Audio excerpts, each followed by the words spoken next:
Welcome back to the show. Many thanks for staying with us. We'll take you straight to Parliament, where the vetting is ongoing. The ministerial vetting, is ongoing. Ambrose Dery is Interior Minister nominee, has taken his seat. In the State of the Nation by His Excellency the President, we are firmly maintaining Cap 30 as the pension system on which our security agencies. Chairman, just clarity from the Minister nominee. Cabinet approved what? And what amendment or what law is to be amended? Just for clarity. Which law? Well, I don't know what to call the law on pensions. Act 766? Yes. You are very certain about it. Yes. And what aspect of the law is to be amended? No, it was a period of time that was fixed, by which time only the armed forces were going to be left on Cap 30. So if you don't amend that, then that means that it will lapse and they would have to go to the Senate system. Yeah. Mr. Chairman, so the assurances are that the security agencies or personnel under the security agencies will continue to enjoy Cap 30. That's so. With the support of this August House, they would continue to do so. And I have no doubt that the support I got from the Chairman, House. again, clarity. They would enjoy Cap 30 subject to an amendment of a law, or they would enjoy Cap 30. They are not the same. They are two different statements. They will enjoy Cap 30, as I heard you, subject to an amendment of a law. Is that the case? That is so, and the law is going to be amended. One of the major things that we have to do timelessly. Thank you. Thank you, Mr. Chairman. Chair, me first. Thank you very much, Mr. Chairman. Honorable nominee, I want to go into two areas. The first one has to do with recruitment. Under the policy of transparency and openness as far as recruitment into the various security services are concerned, various governments have tried to modify the recruitment process with the recent e-recruitment platform. But the one key aspect of recruitment over these years is the advertisement of recruitment by the various security services. I personally have noted with some apprehension the number of times that we've heard recruitments being done by the security services during the past 4 years without any form of advertisement.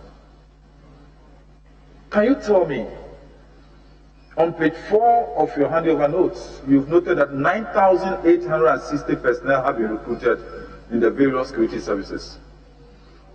At what times were these people recruited? Was it advertised?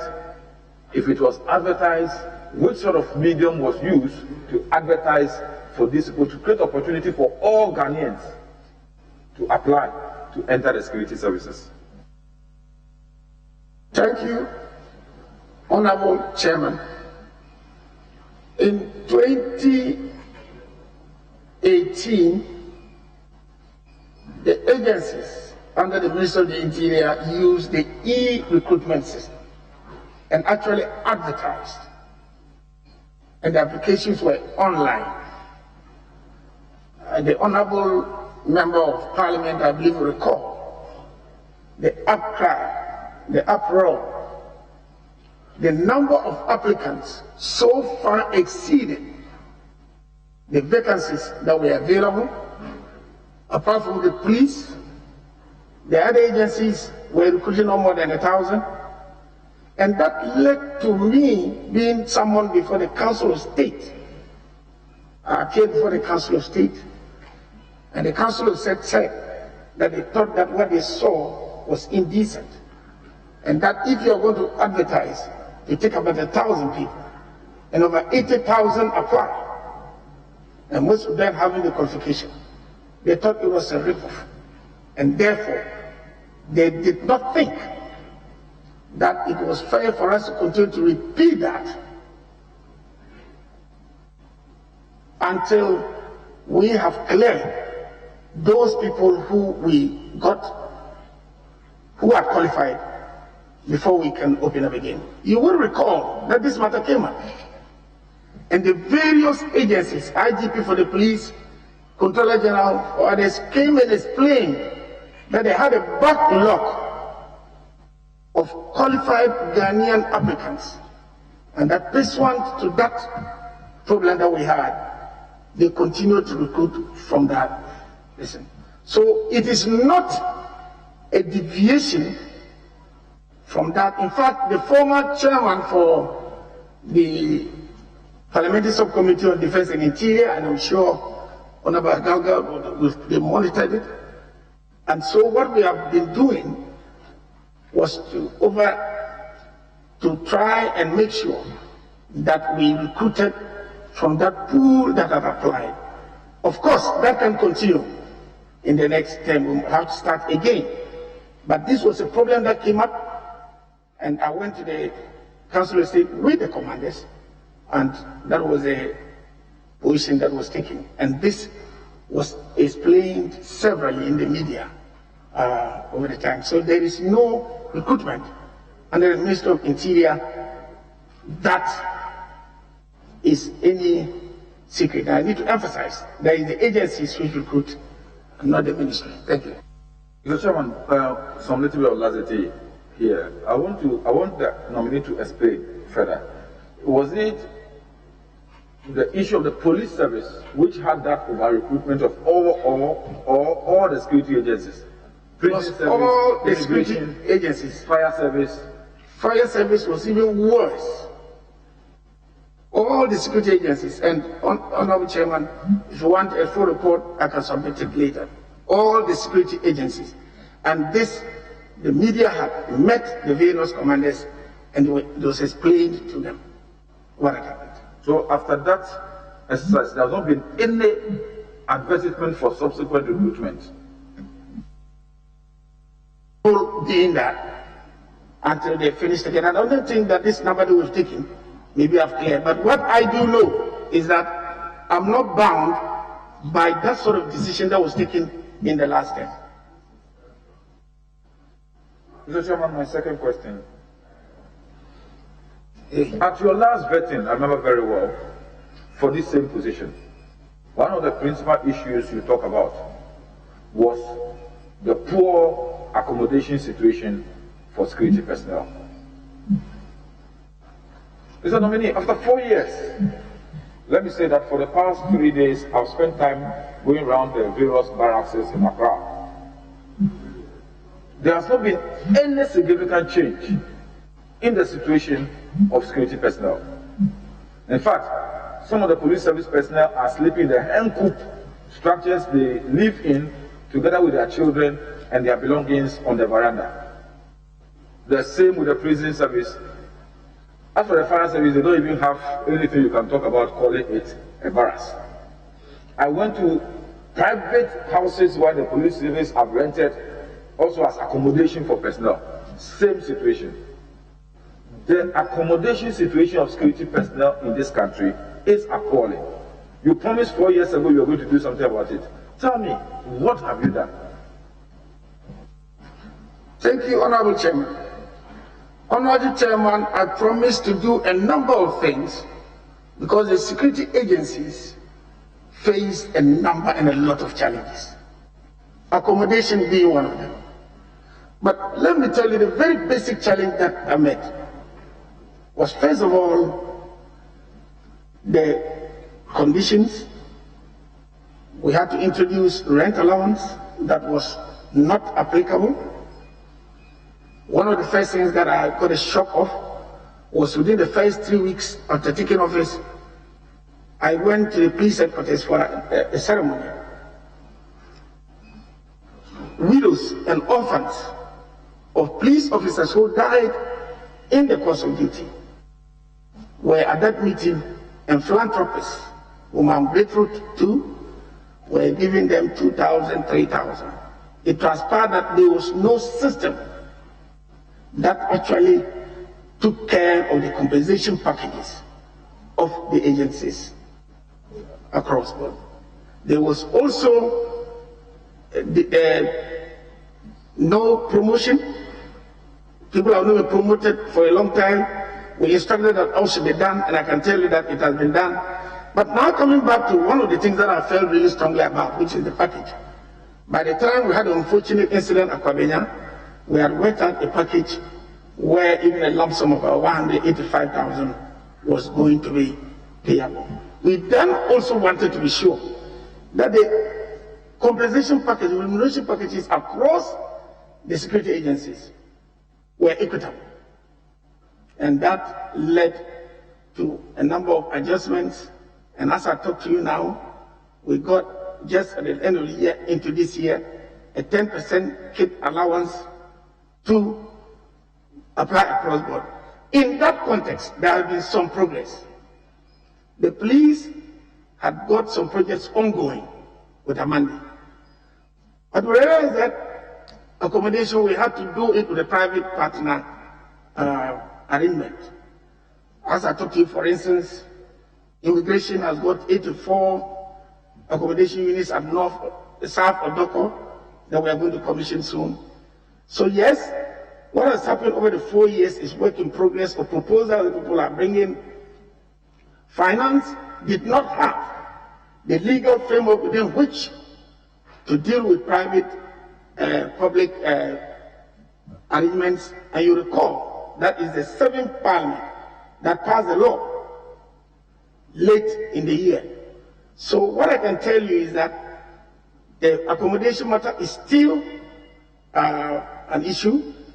It's work in progress, but to ameliorate the situation, we decided to deal with this rent allowance as a transition. I haven't abandoned anything.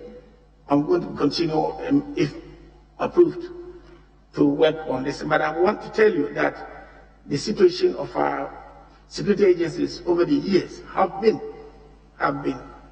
rather deplorable, because we have not, as a nation, invested sufficiently. This house has been an ally. Anytime I come to this house, I get the support, and everybody has been supportive to get us to make the progress that we've made so far. Thank you. Mr. Chairman, one of the most important aspects of training for security personnel is what we call within their rank, the jaka, meaning their dressing, their appearance. It was almost a taboo to see a policeman wearing beard. Wearing what? Beard. Beard. Having the hair bushy, hair grown over the... it was almost over the period for the past 4 years. We've seen a new crop of police personnel with beard, some male police personnel wearing earrings, some with tattoos, the ladies with piercings. Is it the police service moving into a contemporary fashion trend, or maintaining the discipline within the service? Thank you, Honorable Chairman. Honorable Chairman, I'll have to note what you have raised now. By Article 202 Clause 2, operational matters and administration of the police is under the IGP. What I have not found is that there has been deterioration in discipline to the extent that it has interfered with us achieving our goal of making people feel safe in the country. This is a matter I have to raise with him, but like I said, I have not felt any deterioration. On the contrary, I think that the police service is more active now, better trained. We now have a counter-terrorism place in Hominya, where they go for frequent training, and discipline is one of the things that we install there. But this is an observation that I will make known to the IGP and see what has been, to be sure that it doesn't go beyond the cosmetic. Thank you. Chairman, just with your indulgence, you just referred to Article 2022 of the 1992 Constitution, emphasizing the role and responsibility of the Inspector General of Police. But, Chairman, with your indulgence, I quote, "The Inspector General of Police shall be head of the police service and shall," this is my emphasis, "and shall, subject to the provisions of this article and to the control and direction of the Police Council." Police Council. So are you just consulting the IGP, or the council will get involved to appreciate the very issue that the Honorable Milante have raised, whether it's become new for them to depart from known culture of how they dress, how they look, is part of conduct and discipline? If you can respond to that. Thank you, Chair. Honorable Chairman. Honorable Chairman, I thought what I said was that I have not observed that trend. What the council ensures is that there is discipline. And so far, the council has not had any cause to have problems with the discipline that we have in the police service, let alone relating it to growing of beard. The turnout of police is smart because we are attending to the uniform, challenge that we had and what we've been doing. Maybe I might have seen one or two police, but I may have made my mind to it. Admittedly, except that is a policy on discipline, but the details we would need to have the input of the listen. I'll raise it at the council, but the IGP would have to tell us what it actually means in their operational matters. I must not, and we must not interfere with them. Yes, Reverend. Thank you, Mr. Chairman. Congratulations, Honorable Minister nominee. My first question is to do with Sustainable Development Goal 16, which highlights control over crimes and flow of arms. And on that note, may I refer you to Sustainable Development Goal 16, which highlights control over crimes and flow of arms. And to refer you to UNDP report published in October 2020, where they indicate that as of October 2020, 1.1 million illicit weapons and small arms were in circulation in the country. And additionally, out of the 1.2 million registered arms in the country, only 40,000 licenses are renewed annually. Partly, they attribute this phenomenon to porosity of our borders. What would you do, in one given the nod, to address this phenomenon and to ensure that our borders are safeguarded, and also to ensure that the illicit arms that are currently in circulation in the country are clamped on? Thank you, Honorable Chairman. We apply the law on licensing to enable you to possess arms or a gun. That we enforce. But beyond that, we have the Commission on Small Arms and Light Weapons, which is trying to bring sanity into our country and is marking guns using our national logo and also the ECOWAS code on it. They've confiscated a number of unlicensed arms and they've destroyed some. But I believe that we also haven't signed to be the armed part of the armed treaty. We are working hard on the control list, and the control list has now come to the ministry. We're going to put it in, send it before cabinet, and come to parliament later. So it's a multifaceted approach, and we are trying to enforce the law. It's not an easy thing, it's work in progress. We are going to continue to do that. Thank you, Honorable Nominee. To my next question, the challenge that principally confronts your sector has been inadequate logistics. But not only that, but also when within the modest means of the state, logistics are made available, the inequitable deployment of those logistics. What would you do to ensure availability of optimum levels of logistics when given the nod, and also to the consequent equitable deployment of those resources and logistics across the various security agencies and also across the various locations, in particular rural areas? Thank you. Thank you, Honorable Chairman. The past 4 years has seen some improvement in logistical support.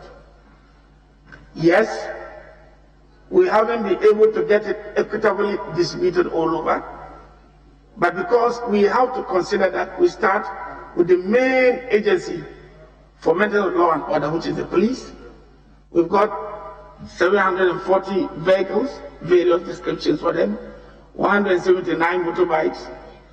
We know we've introduced different units, new units, and air wing. We've trained 6 pilots who are passed out and back in the country. We've ordered helicopters. The hangar is under construction. We've introduced a K9 unit which deals with dogs, and we also building the capacity of the marine unit with some boats. So across board, yes, we are providing some resources. But we'll be first to admit that we have not done enough yet.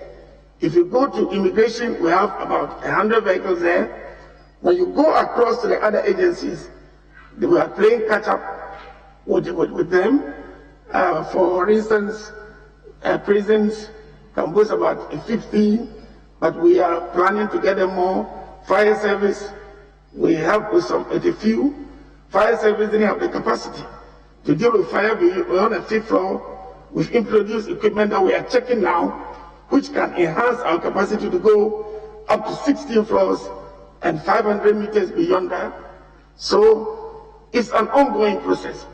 Again, the President did make the commitment, made available 800 million Ghana to start the police transformation. This House did approve, and at every stage that will come with budgets here, the House does not only approve but also laments the inadequate funding arrangement that has been put in place, and therefore I continue to rely on the House, and moving forward we would increase that resource allocation and be able to make Ghana a safer place. Thank you. Okay, Mr. Dery. And the son of oh, sorry. Yes. Yes. Ranking member first. Honorable Minister Nominee, my first question has to do with the wave of crime in our country, and I'd like to confine myself to 2 issues. First is the upsurge in armed robbery cases in our country. This month alone, a number of incidents have been reported, the most disturbing ones being the shooting to death of an ambulance driver who was drafted to transport a pregnant woman from Akuse to the Koforidua Ministerial Regional Hospital. He was shot dead. The paramedic on board was raped by the gunmen. Now, if you go to the Upper East region, and you at the Upper East region is your home, the stretch between Tamale and Bolgatanga is not passable these days. In fact, this month, at dawn, on the 13th of February, 2 truck drivers were shot dead around the Pusinamong area. And you are very familiar with the geography of the area. In my own backyard, Sandama, as I speak, in fact, and I should say I speak with a heavy heart, A man who trades in goods and sheep left Sandema for Ketu to buy sheep on the last Sandema market day. On his way back, he was accosted by armed robbers and shot dead. I mean, the incidents are numerous to be counted here. But the point I'm trying to make is that there is a clear case of an upsurge in armed robbery cases. Then we talk about communal violence. That is the second issue. The people of Kandiga and Doba have been at war since March last year. What is the response of the Ministry of Interior? Thank you, Honorable Chairman. Armed robbery and violent crime is a matter of concern, and we are determined to fight it. Let me start by expressing condolence to all families who have lost their loved ones in the commitment of these offenses. So, like I said, it doesn't matter the number. It's something that we need to deal with seriously. But just to demonstrate that it might not necessarily be an upsurge, because if one criterion doesn't support an upsurge, but that is no excuse. But it's just important that we put matters in context. In January of 2020, the whole country, we had robbery, violent crime, 138. This year, 121. But what has happened this year is special. The victims are high-profile victims. This unfortunate incident with the ambulance is most abominable. Ambulances must be safe places when we are conveying our sick to the hospital. Some arrangements have been put in place immediately. As I speak to you, we've deployed patrols and combat patrols along the path. The tomato traders are now escorted. We've deployed along that area, and we have actually moved staff and resources to do something about it. And I can assure you that one of the things we need to work on, we are committed to working on, is a Northern Border Security Project, which is going to actually help us in the northern regions, because we are going to have immigration now that we are arming. We're going to have different lines for soldiers to support, and the deployment is going to be actually increased. What I must admit is that the criminals change their bodies from time to time, and we need to change. We are introducing by the police, the 10th city concept is being introduced. SNAP checkpoints are also being introduced. But I can assure you that going forward in the next 2-3 weeks, you would find a different scenario. In the case of Dover, that area, when it all started, the first thing we thought we could do was to impose a curfew, which we did. But the demand for curfew hours kept increasing, and we did not think that that was the right thing to do. Clearly, we need to site a police station there and increase police deployment there. As we sit down, we were about 33,000 police.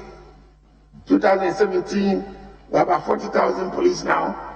The police tell us that they need 10,000 police every year to be able to cope with what is happening.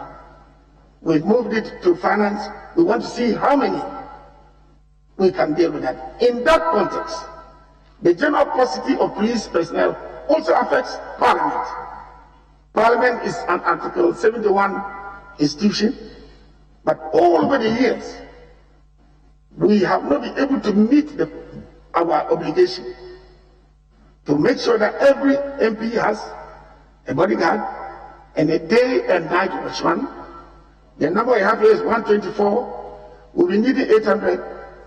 But all that is work in progress that we are working towards achieving. Having said that, let me also say that there have been some arrests in some of the cases. The one that happened in Obuasi, and we are making progress in all those other ones. I need to thank the populace, security experts, members of parliament, of course, and the general public for cooperating in all this. We have not lost control, but we are the first to admit that we need to up our game, and we're going to up our game. You soon see a change in personnel that's being reflected, and with it would come some hope. But we need to continue to equip our police, to continue to train them, and once again, we are going to fight them. We are not going to give up. A follow-up on Doga. Beyond attempting to use law enforcement to curtail the violence there, are you considering the option of using soft options such as bringing the warring parties to a round table to try to foster some peace and unity amongst them? Thank you, Chairman. We are doing that, but that is led by Peace Council. Peace Council is one of the agencies under the Ministry of Interior. The Peace Council is on that course, trying to bring a difference. And I must add that at your corner, we have a paucity of police personnel and other security agencies there, and we will continue to work.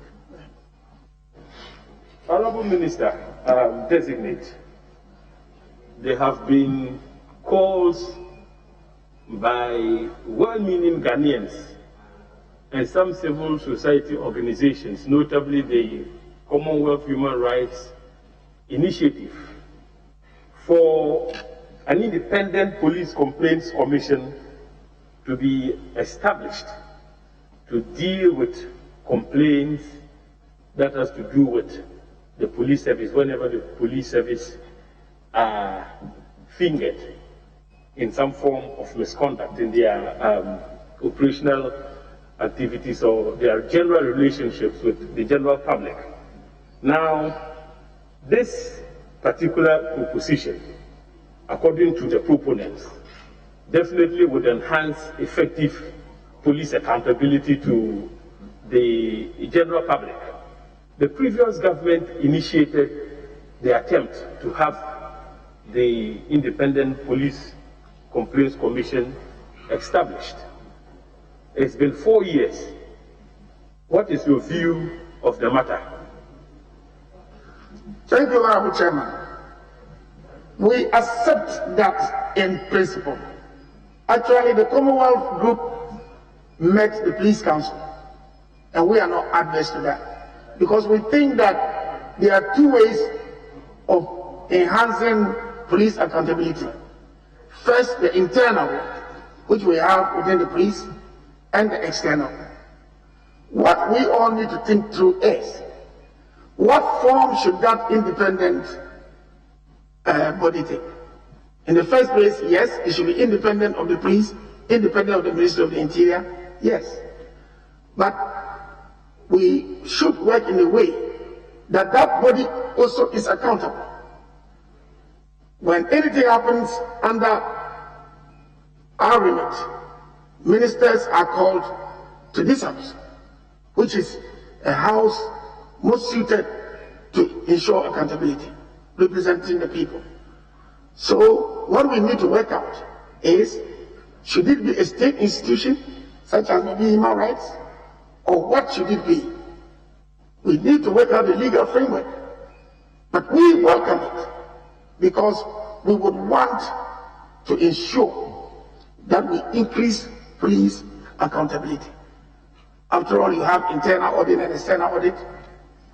Along those same lines, we are in support of the matter in principle. But I think we need to work together. You have been at the ministry. We would welcome any ideas of seeing how we can put that in place. Thank you very much. Well, Mr. Speaker, the first one was a follow-up, so this is my third. No, after the follow-up, yes. You asked this one after the follow-up, and now this will be the third. That one was a follow-up. The dogger was a follow-up. Yeah, what he just finished last one, very short. Was your third. There's no follow-up from this answer, is there? Very short. Very well. Finally, yes.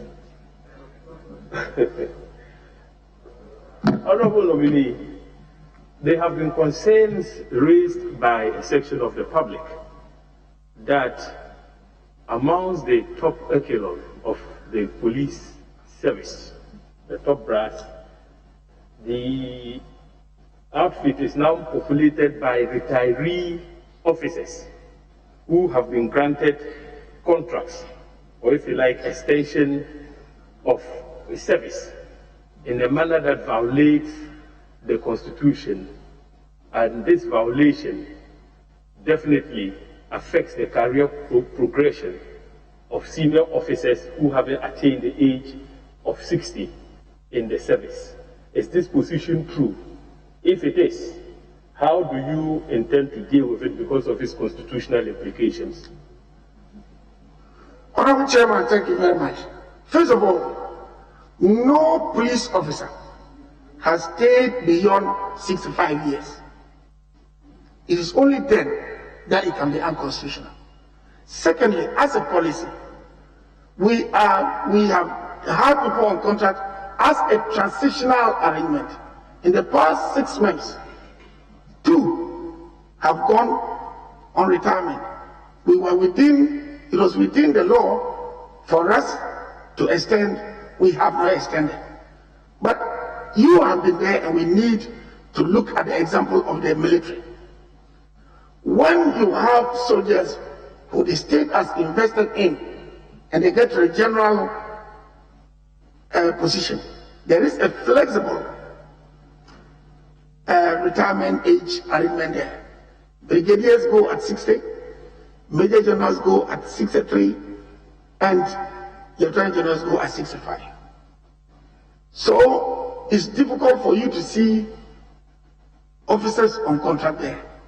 When I came to office as Minister for Interior, the IGP I met was on contract. Understandably so, sometimes. Because I believe the previous government found a good reason for doing that. So yes, we are not going to clog the place with retirees, no. We will only deal with it now. We are reducing them, and I don't know how many they are, I don't think there are that many. But we are promoting the highest number of deputy commissioners and commissioners, meaning that we are pushing them to get to a stage that they should go on retirement. However, as you know, you've been in the ministry. There was a certain situation, especially a security problem we've had since before independence, and a particular officer was dealing with the locals. We were making progress. Then we got representation from the people we were dealing with that they had found good chemistry, and that the program that we had, they had confidence in that particular person. We naturally extended to achieve that goal. So the principle is that we are not going to increase people on contract with a simple caveat. The only caveat being that when the exigencies of the time dictated, we will do so, but will not do so beyond the constitutional limit, and will not do so as a policy to be permanent. No. So let them rest assured that we don't intend clogging and making sure they don't get their promotions. Thank you. Yes. Thank you, Mr. Chairman. Congratulations to the Honorable nominee. We are beginning to notice an increase, and in fact a troubling trend of an increase in police officers who are committing suicide in Ghana. Between January and now, there has been several media reports about police officers committing suicide. What do you think is the cause of this problem, and how will you address it? Thank you, Honorable Chairman. First of all, those remain allegations. Our directive is that let them be thoroughly investigated to be sure that they are suicides. Having said that, we have drawn the attention of the police that there is the need to build a strong counseling department. Because I do not think that the system we have now is enough to guide people. We also said that the religious leaders, you have the imams and the chaplains in the military, is decentralized. So every place that you go, you have them. With the police, it's centralized in Accra. And Honorable Chairman, we all know that even us, one time or the other, you go to your leaders in faith when you are facing challenges to be counseled. So yes, first, we want to ensure that they have not been killed and being put forward as suicide. But moving forward, we are working out to decentralize and make sure every district has an imam, a pastor, priest. Those sort of counseling is going to let us be able to reduce these things if it is the case. Chairman, if I can come in, to quote your words, let them be thoroughly investigated. What the Honourable Member for Ejisu is seeking to find out from you, suicide and its growing incident, has it been brought to your attention? Is it been investigated? Will you investigate it? Yes, the suicide has been brought to my notice recently, starting with the first death of the officer, ESP, then the second and third. And immediately I got wind of that. I engaged them. And that is where these ideas came out. For instance, the Psychology Association of Ghana has been contacted to provide interim, interventions at the various levels. So my attention has been drawn to that, and I have, as I do in every case, insisted that it should be thoroughly investigated. But beyond that, decentralization, increasing of religious heads, and the functioning counseling department will be useful. For instance, in the army, when people are going on retirement, they are prepared. There's a counseling system that invites them and prepares them. You are going next year in 2 years, because we don't have that in the place.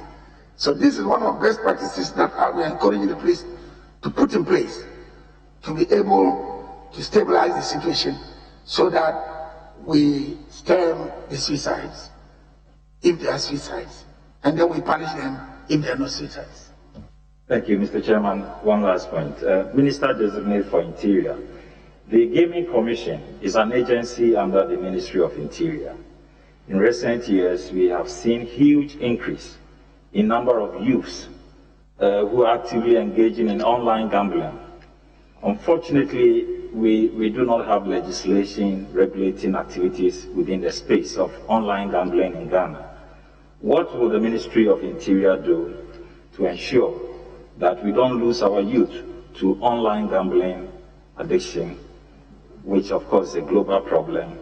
And what will you support a legislation to be passed to this effect? Thank you, Honorable Chairman. This is a very important matter, and I do thank you for bringing it up. I've had to go to the Council of State. They were concerned about it. We thought that gambling, if at all, should be restricted to certain places for elite who want to go and do whatever they want to do within the law.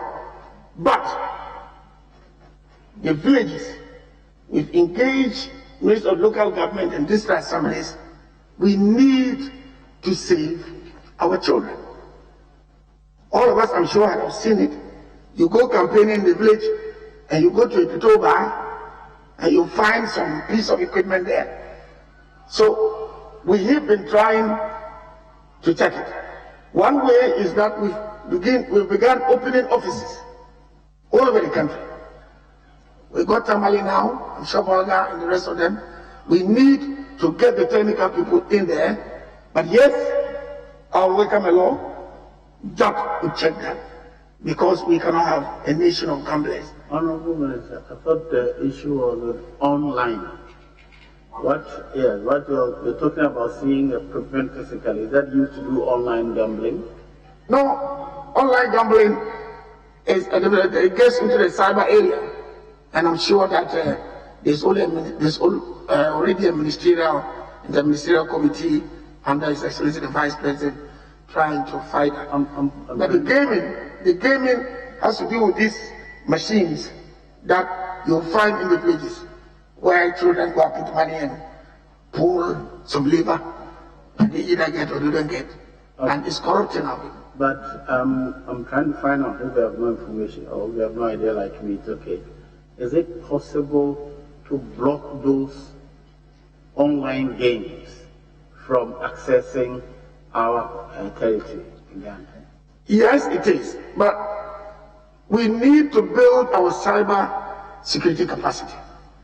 Honorable Chairman, I have got my pictures put up by several people promising protocol recruitment in the offices. As recent as yesterday, we arrested a security officer who was part of 24 people, collected 10,000 from them. You pull down one side and another side comes up. Indeed, I was privileged to be in Israel for some conference, and I think the Israelis are working on some model, and they invited Facebook there, and we are keeping a close watch that if something positive happens, we could bring that here to help our system. But yes, we do that. But after we do, others come. We are trying. We are working hard. Yes, Honorable.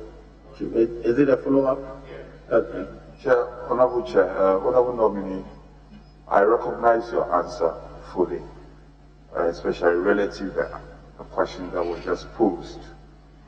But my concern really is, and then you mentioned prominently interministerial committee. Interministerial committee. Yes.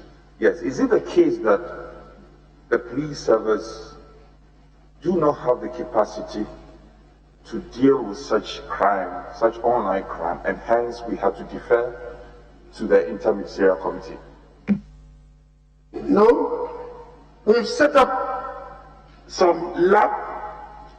The capacity is limited. We are building it, but what we are actually doing is enhancing our capacity by linking up. The communications is the lead ministry as far as that is concerned, fortunately on the national security, and so we work together just to benefit from the synergy, but we are building the capacity of the police by itself, and we are getting some assistance as far as technological interventions are concerned. Chairman, maybe one day we have to make a decision as a nation as to whether we need to allow security agencies, sometimes subject to certain preconditions, to be able to use technology without compromising privacy is an option open to us. Because those places that we have used technology to assist in our investigations, we've got positive results faster than where we did not use them. But it's a collective responsibility, and I would want to depend on this House at the appropriate time. Yes, Mr. Dery, sir. Thank you very much, Mr. Chairman. Honorable Nominee, I take you to page 178 of your handing over notes. Our prisons are overcrowded. You may not need it. The one in with agencies, the volume 3. National Disaster Management 1, yes. Page 178. 178. Yes. Our prisons are overcrowded. No doubt about that. In clear violation of the human rights of the inmates. Page 178. 8. 8. Yes, please. What do we have there? Maybe I'm the wrong one because I've seen Savannah region, Nissan Patrol. 178 before 179. Volume 3.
Yes. MPs have become the financial directors of NADMO by default. What did you say, MPs? Yes, members of parliament. How long have you been a member of parliament? She just started. So I will end and you understand. Because NADMO is always constrained with cash. Members of parliament end up filling the gap whenever there is a disaster. And I think that you don't have enough resources to do that. When giving the note, what policy will you put in place to ensure that NADMO is well resourced to take care of disasters anytime they happen? Thank you. Thank you, Honorable Chairman. I believe the Honorable Agalga would support me when I say that we've got bills over the years, and in some cases we've been sent to court. NADMO has been sent to court to pay up. Yes, we make the proposal, we continue to make the proposal, and yes, it is true that when people are caught in disasters, we, the MPs, have to go. We must also acknowledge other philanthropists who do come. But yes, you have an advocate in me to try to get funding for NADMO. At the same time, we also try to be proactive by the Sendai, reduction of disaster frameworks and education. But having said that, we need to resource NADMO more than we are doing now. And I agree with you. I will be on your side. Ambrose Dery.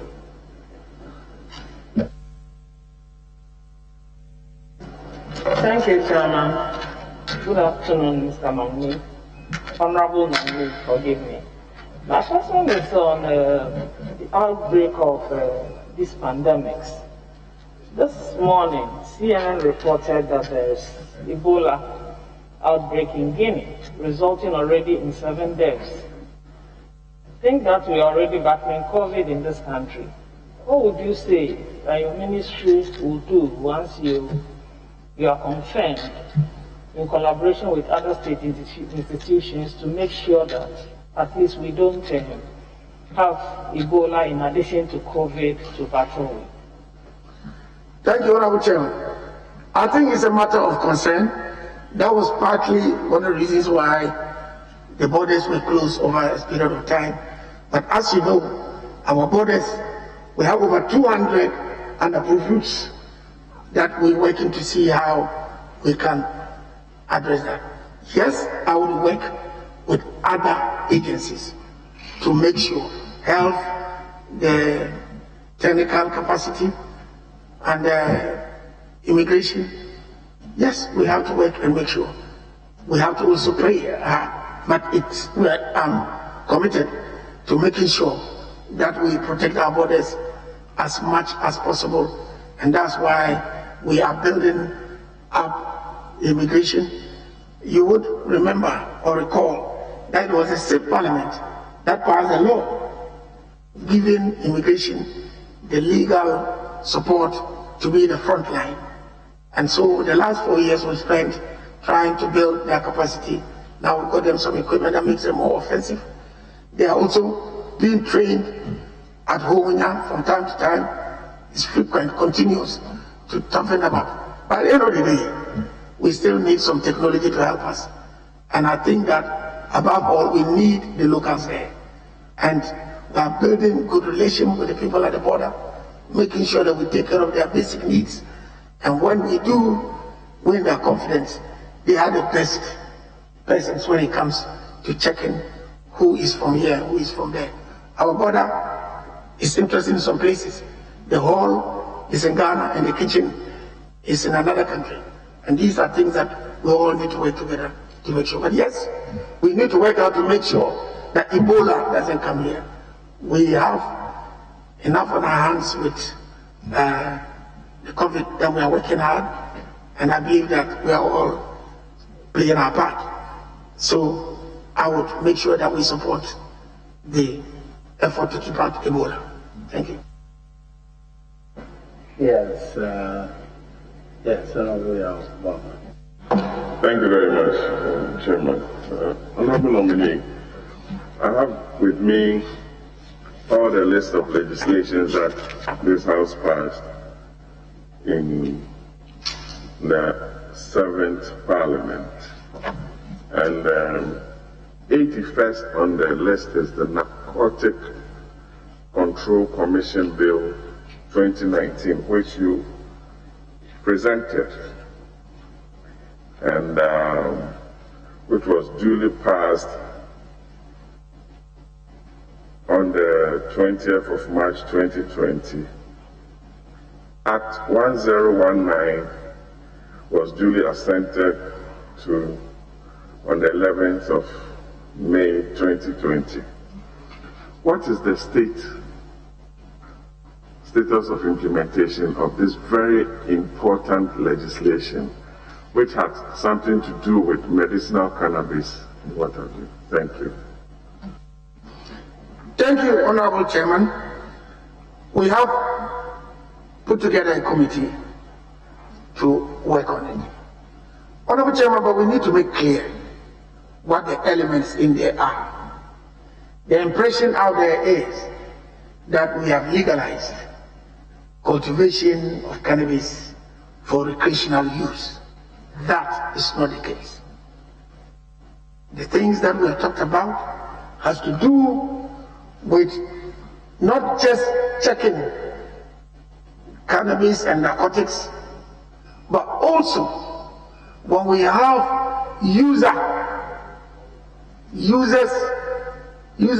getting into user disorders, we consider them as a health issue, and therefore, rather than incarcerate them, we should send them to a rehabilitation center, which the law has set up the rehabilitation fund to be funded by allocations from Parliament, by donations, and also by 50% of the amounts that we realize from properties that we are going to sell together. So making sure that we see the abuse of cannabis and of course disorders as a health issue, very, very important. We also have got in the same law, working with other agencies to make sure that we find alternative means of livelihood for those who cultivate the narcotics. Cultivate narcotics for years, made money. It is not going to be easy for us to just take them and throw them away. But beyond that, I think in Section 43 that does make some provision that where we have cannabis the dry weight of which is not more than 0.3% THC, which is a chemical in cannabis that has impact on the psychology and behavior of persons. That one, we can cultivate the subject to license for industrial by their seeds and fiber and medicinal. So right now we need to work towards education. Let's get this clear. If I understand you, you're saying that to cultivate the cannabis, one, you need a license. Two, what you cultivate must be 3 TC. Okay, not exceeding 0.3 THC. And then you must also show that you're going to use it for industrial purpose. Is that addition? That's what I want to be sure that it is part of the condition. Otherwise, I just get a license and I use it for other purpose. We're going to work towards getting operating regulations, which will bring back to Parliament and pass in Parliament. That will give us a detail of how we are going to deal with the matter. So we would come back here and deal with that. But for now, we have a committee working on it to make sure we can. Again, you would remember that in the 7th Parliament, there was collaboration on both sides to come and pass this bill into law. The 6th Parliament did not achieve that. And we are grateful to the effort of the 7th Parliament. And when we did it, this 0.3% engaged us. And I think technical persons on both sides of the aisle contributed to where we got to. We need to work together to get in place the regulations so that we can make sure that the law does achieve the goals for objectives for which we pass it. Thank you. Thank you. Chairman, my last question. We all are often concerned about the spate of armed robberies, all sorts of white-collar crimes, cyber crimes, and what have you. But what we haven't averted our minds to, and also to require of you and government, is the funding that government ought to find for equipping or the construction of a modern forensic laboratory for the police, and also giving them the required arms and ammunition. I don't remember the last time the police came to this house for a facility to procure modern arms and ammunition for their activities. I see you with the heads of prisons, immigration, fire service. What is your plan for re-equipping or building a modern forensic laboratory with properly trained technicians to be able to arrest all those criminals who are engaging with this white-collar crimes? Thank you. Thank you, Honorable Chairman. Honorable Chairman, first of all, the National Narcotics Commission law provides for an establishment of a forensic laboratory under that. But we at the police, we started with a lab for the CID, which we've got established now, that we are building. We also got specialized vehicles that are mobile investigative setup to be able to manage crime scene and all that. Yes, there was an arrangement for some arms from Czech Republic that we met, which we are still working on, and I'm sure that the situation is improved. But I'm the first to admit that we need to do more in that direction. Yes. I don't know why he's not interested. Thank you very much, Mr. Chair. I want to ask two main questions. First one bordering on human rights, the second one bordering on management of human resources in the sector. that of human rights, I would take it from prisons. When you look at the 2019 country report on human rights by the USA, this is how they describe our prison conditions. Prison conditions were generally harsh and sometimes life-threatening due to overcrowding, inadequate sanitary conditions, lack of medical care, physical abuse, and food shortages. And when you go to page 3 of the report, it even says that there were not enough toilets available for the prisons, such that as many as 100 prisoners were sharing one toilet. Beyond the rhetorics of we will do something about it, we are going to collaborate to work at it. Do we have some critical timelines to improve the condition of prisoners in Ghana? Thank you. Honorable Chairman, I must say that the prison situation requires our full attention, and we are giving it as much as we can. First of all, let's take the feeding. Since 2012, the feeding has been fixed at 1 cedi 80. Yes, it's small, but we have arrears. And over the years, we're struggling to pay that. What do?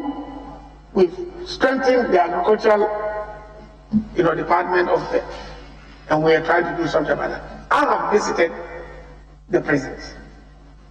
We could do a lot more, no doubt about that. And that is why, as far as I'm concerned, these amnesties, I can assure you that I want to encourage as much as possible. But this community service law, I believe that is one of the priorities that I'll look at if approved. But what about infrastructure development for the prison service? What?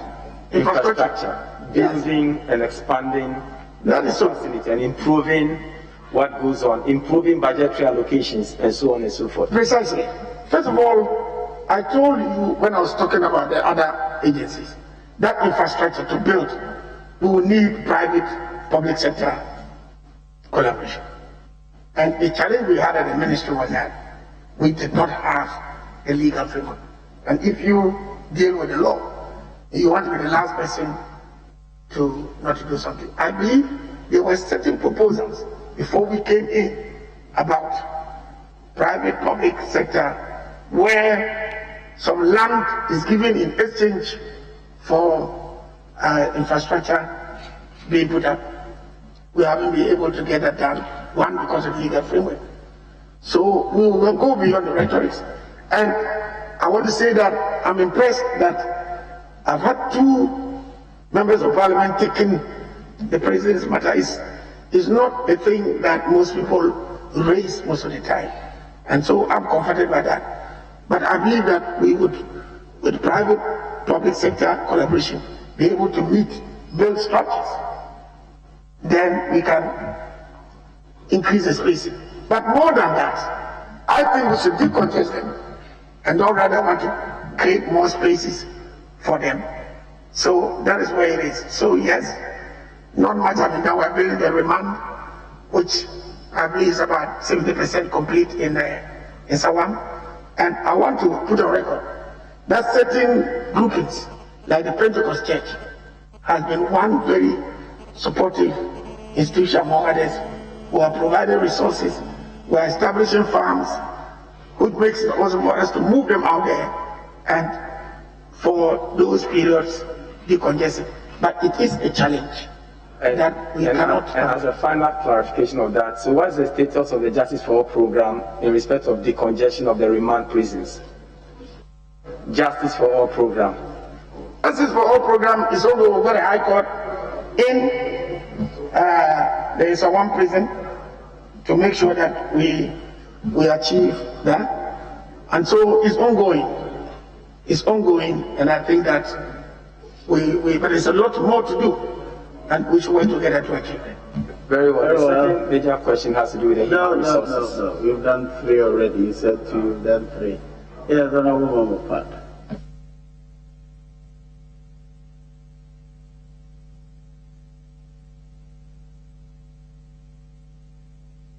Right. Thank you. Thank you, Mr. Chairman. Honorable, you have been in office for the past 4 years, from 2017 to you have been in office for the past 4 years, from 2017 to 6th January 2021. I would want you to mention three topmost achievements that you have took in your ministry as a Minister for Interior. Thank you, Honorable Chairman. I would say 3 things, positive developments. I would say I've achieved as an individual, because some of it I need to even share with Parliament. The first thing is the general transformation, starting with the police. And it has also come by because of the support that we get from Parliament, insisting that we get funding to support. So that transformation of making sure that we have better training. Police now, you don't just leave the training and go and rest. You have continuous training. Immigration has developed its training area and is doing very well. Welfare of the workers or the officers is paramount. And we have tried to make sure that the army and the rest of the security agencies, there isn't so much difference, and we try to make sure we balance that. And so, yes, welfare issues. Interior Minister nominee Ambrose Dery there answering some questions, especially about armed robberies and violent crimes. Still watching the vetting ongoing there. Let's take a quick break. Welcome back. It's still the Ministerial vetting. Ambrose Dery is still talking about police capacity, conditions, etc. Let's go back to Parliament now. Prisons and the rest of it. And that will then come up in a manner that is not only that we wait until they are going for the captivity, but we also make sure that follow up to me. But Honorable Chairman, I need to make something. The last time, the Honorable Minority Leader formulated something that I said he wants to get to where he asked whether the captivity is not on. The captivity is on. But there is a sunset clause for it to lapse. And we want to make sure the sunset clause does not. When is that sunset?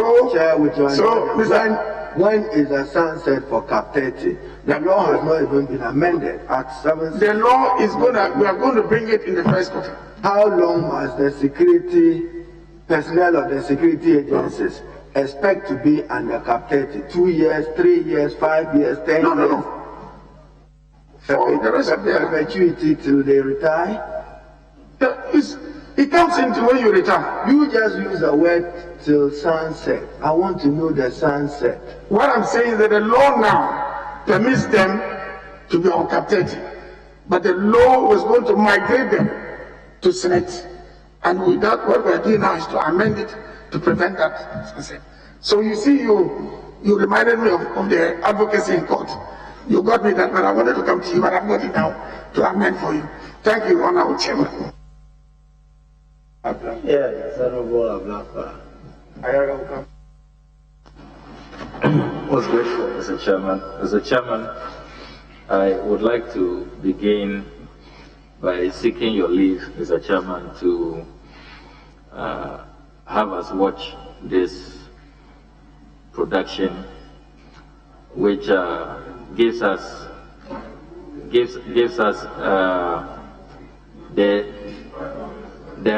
picture in our prisons currently. This is a work done by the award-winning journalist Sir Kwame Boateng.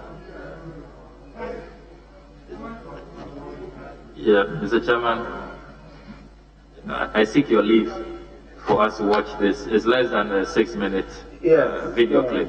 You mentioned it to me, showed it to me in the morning. I'm grateful, Mr. Chairman. The United Nations standard minimum rules for the treatment of prisoners. All countries have an obligation to observe certain basic human rights standards in their prisons. Standards regarding the conditions of detention must be observed regardless of a state part government. The UN demands a minimum floor space and cubic content of air for each prisoner.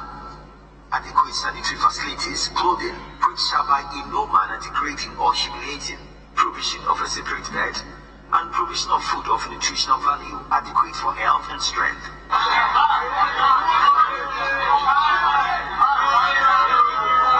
I decide to go around and check how far these standards have been met in this prison. The prison administration is supposed to provide inmates with food of wholesome quality. More than 180 pesos is needed to provide this kind of meal for inmates. For years, prisoners have been fed on 180 pesos daily. Director General of the Ghana Prison Service, Emmanuel Ajato, says this amount is woefully inadequate. Until all these things are done, inmates will continue drinking watery porridge without sugar and either eat their famous curry, which goes with a kind of colored water mixed with palm oil. It's supposed to be palm nut soup. Or bankum, which goes with what I would describe as improvised granite soup.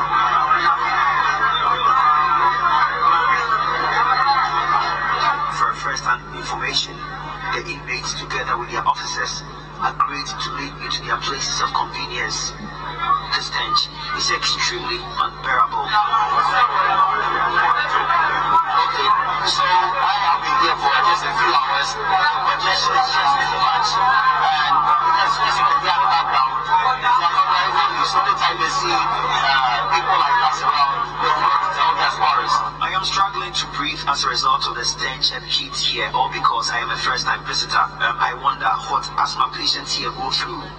The Remand population as of today is 625, and there are only 4 toilets here. Unfortunately, 2 of them are out of use now. 625 inmates here share only 2 toilets. They form long queues in the morning to wait for their turn. At times, they do it on themselves. And just a few steps away from the almost half full water closet are scores of inmates preparing different kind of food from their make-believe palm nut soup. Before they can eat the curry provided them, they have to sieve and do away with some large particles in the curry. Remember, all these things are taking place not far from their toilet. I wonder what will happen when there is outbreak of cholera. As you can see, this gentleman is special to have received to present members here to the city, and they want to so he's sharing with expense here. So it tells the difference between the food they eat here and what they eat outside.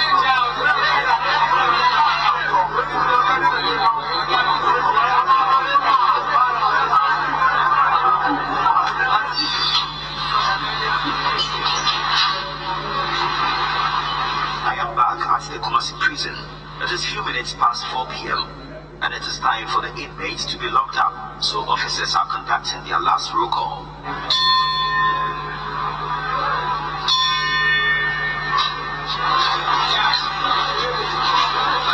I think that's sufficient. They can close down. Now, can I ask you a question, please? Inside the cells, the picture looks horrifying. Human beings packed up in a room with not even an inch space between them. Yes, you may now ask the Minister one question.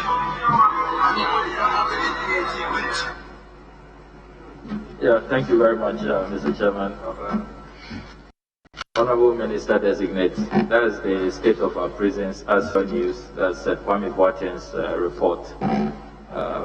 That's a year ago. Yeah, from what he tells me. Honorable Minister Designate, he raises issues about congestion, about the low cost for the feeding ration, and then they also speak to the lack of infirmaries, lack of ambulances. So it's just a human rights disaster, very dehumanizing conditions as we have seen. What assurances can you give this committee that we will, as a country, take concrete action to address what clearly is a scar on our conscience? Honorable Chairman, these pictures are disturbing, but I want to know exactly when it happened.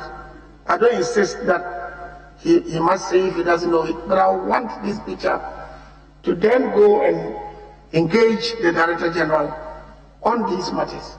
Because I know Kwambata has come to me a number of times. I've gone to the prisons.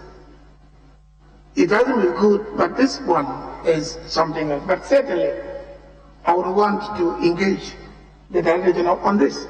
So that, because sometimes when we are making applications to other institutions, because if you want amnesty, it's not just making an application. You need to go to Council of State and make a case for it.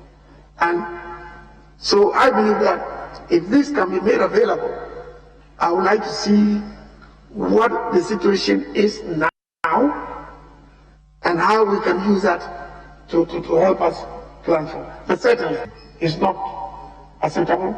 I haven't seen it this much before. I don't know, maybe when I'm going. Are you willing to give evidence to him to assist in his investigations? And if you are you willing to give that to him as evidence to assist in his investigation? Yes, Mr. Chairman, I would make it available. And I spoke to the journalist this morning. He is also available to assist the honourable nominee. Linked to that honourable nominee is the issue of their infirmaries and then their ration. Do you know the current rate? They've been asking for an increment for some time now, up from the 1 Ghana 80 cedis. Has there been an increment, or is this something you are looking at? No, there has not been an increment. What we have done is try to meet the 180 and also pay the backlog. We've made applications. So what we did was to get the Ministry of Agriculture to make us part of the planting for food and jobs. And they gave 5 tractors, which we then used to cultivate some food to help. But certainly that's not enough. I'm for an increase, and I'll be glad if we get an increase with your support.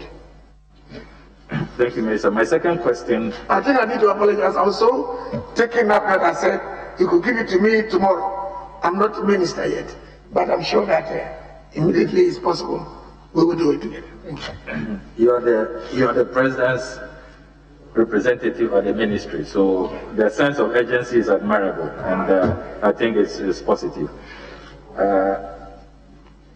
Honorable Chairman, this is a double-barreled one.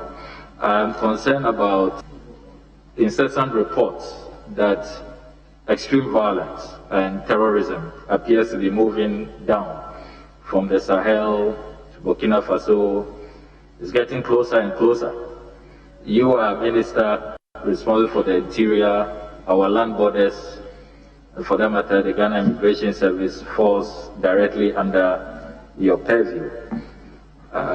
What assurances can you give this committee that working within extreme violence and terrorism framework, you will guarantee the territorial integrity and stability of our country? And if you can also link that to the ongoing investigations by the IGP who chaired the election security task force. He held a press conference after the elections assuring us that the people who were killed would get some justice. But we have not heard from him since. I think that was in December. That was the last time we heard from the IGP. if you can kindly respond to these two matters. Thank you very much. Honorable Chairman, the issue of terrorism moving southwest into Ghana and it towards Ghana, not into Ghana, and its impact, we are beginning to feel it in crime along the borders. You will recall that there was a situation where someone went to the Catholic Church in Hameli and was arrested with a pistol. Then subsequently, there was some arrests in the Upper West. So we are beginning to see a trend where criminals just cross the border, commit offenses, and withdraw.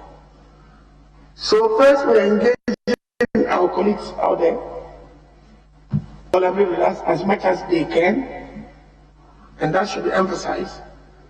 But the Northern Border Security Project is meant to address this situation. We have decided that there will be about 15 FOBs along the border and to the eastern side and the western side. The first line will be of immigration officers. Then behind that, we have the military to be called in when we think that the backup is necessary.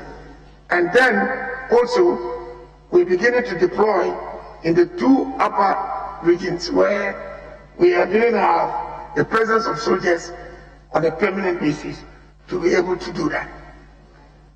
The issue is that we need to address the over 200 unofficial routes, unapproved routes, you call them. So we are saying that apart from these FOBs, we have setups, and that is where we need the collaboration of the citizenry. And they are very cooperative. When you go there and they know you've cut a road, you brought them water, then they can begin to cooperate with you. So yes, this is a project that we think is going to cabinet and be approved. Now we think that we should be getting close to that. And that is one of the first things that we hope within the first 100 to 200 days we can begin to push. It is real. The intelligence agencies are doing a good job and we are tracking whatever is happening. But no doubt, they are also exacerbating the situation of crime within the communities of the border. So yes, it's a thing that we need to fight, and that's why we are beginning to have pushing a number of people up there. And we have a challenge of people not wanting to go to certain deprived areas all over the country, not just the north, all over the country. And we are working a scheme that would encourage police to go there. And I think the last police that were passed out, I'm told they send them all there, and immigration also did the same. So yes, it's a real thing, and we need to work together to make sure that we fill in the gap, otherwise we will be in trouble. Part is the police. Yes, the police leads the election task force. It has been so, whichever party is in power, and that shows that the politicians don't try to interfere in things as they happen.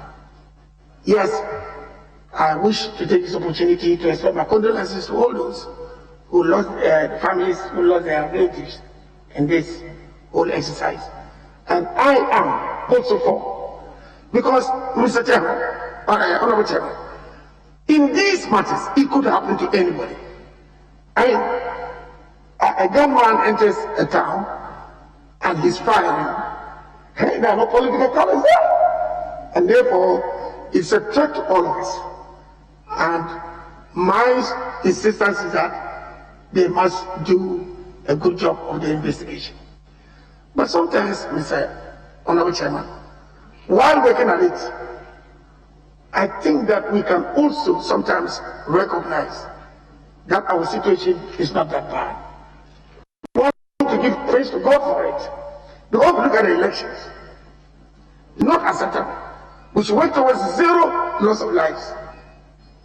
But we had 6 courts where violence involved guns. Honorable Chairman, our colleagues in our neighboring country said our election was boring. It was not eventful. But we Ghanaians have set the standards, and that we would insist that the police make sure that we raise the bar higher by making sure that we bring all those who perpetrated to book. So yes, I'm for it, and it has always been my stand that these things should be thoroughly investigated. And I can assure you that, given the note, I would insist that. Just before the Honorable Blackwell, let me indulge you. Minister, in your answer, you have said condolences and sympathies. You don't use condolences, you said sympathies to those families. Beyond sympathies, will you assure them the pursuit of justice? Thank you, Honorable Chairman. Except that I said it in general terms. Let me now tell the relatives of the deceased that we will do all in our power to make sure that all those who perpetrated those acts, criminal acts, are brought to book. Yes, they have my assurance. Thank you. Mr. Chairman, finally, I want to raise the matter of the killing of the journalist, the investigative reporter Ahmed Hussein Swale. Last month was exactly 2 years since his brutal murder. It has affected our international rankings so far as press freedom credentials are concerned, and it's a blight on our human rights credentials as well. I see all the international reports, the Amnesty report, the U.S. State Department Human Rights Report released on 27 November 2020, all referring to the unresolved killing of Ahmed Hussein Swale. There has been no update to the nation in about a year. The fear is that this is becoming a cold case.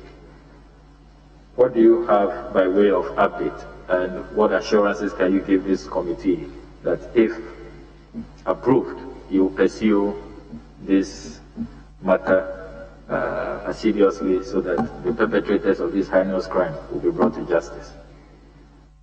Thank you, Honorable Chairman. Honorable Chairman, believe me, last Wednesday was the last time I asked for an update. Last Wednesday was the last time I asked for an update from the CID director. And he said that they were working on certain aspects of it. Look, we all need to work towards establishing these cameras, because if you listen to the scenario that was painted, if we picked those people on camera, we would have made greater progress. But as at last Wednesday, there have been certain aspects of it, the limited technological thing that we had. Expert advice was sought externally, and inputs have come back. We pray that happens. It is not the case that it has died. Just Wednesday I asked that, and I was told they've got a volume or something.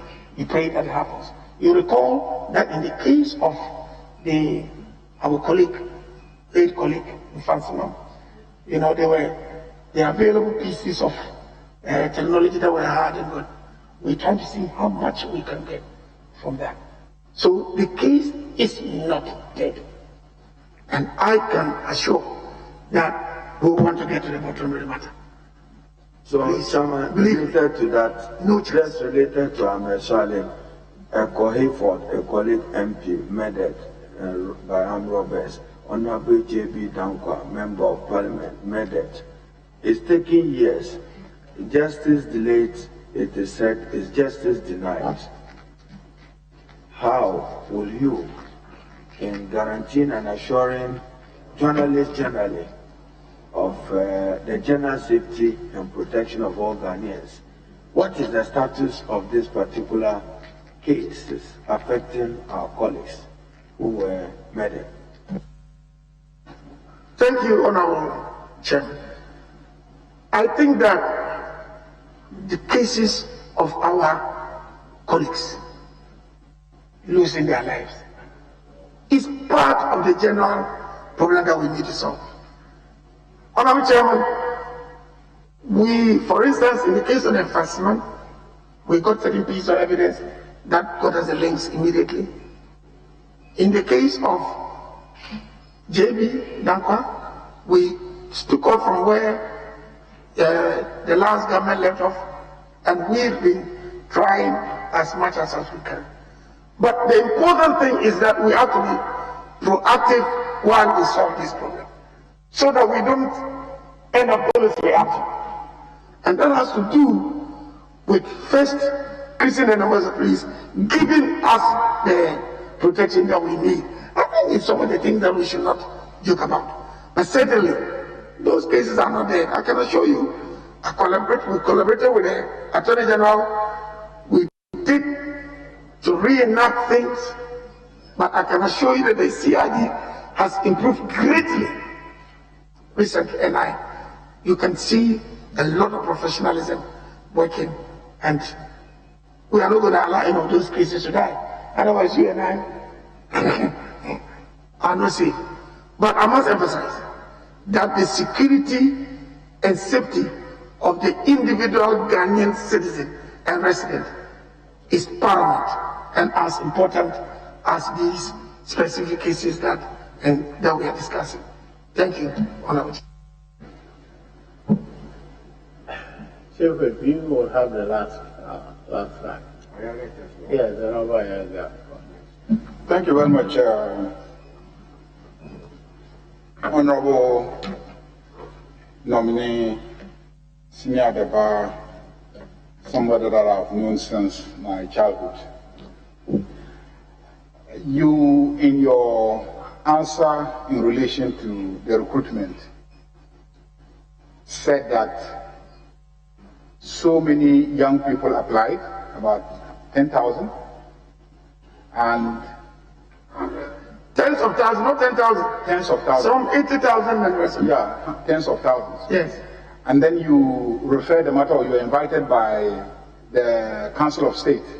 I was summoned, but I didn't refer. You were summoned by the Council of State. And then they are the ones who advised that you keep that list of the tens of thousands that applied that year. And then every year you draw from that number to recruit. Is that what you're doing? Is that the practice that you are engaged in now? Honorable Chairman, I need to be more elaborate about what happens. We have done the online recruitment. And there was a hue and cry, and I believe, Honorable, you were in the country at the time. So when I was invited there, they took me through series. Number one, they said it was a ripoff. How much administrative fees did they pay? I made it clear to them that when I took office, the last recruitment, the administrative fee was 100 cedis. And the commanders have come to the meeting at the ministry to propose an increment to 150. Number one, I turned down the 150. And number two, I slashed the 100 to 50. So they said, fine, that is good. But what difference does it make when we see our people the way they were?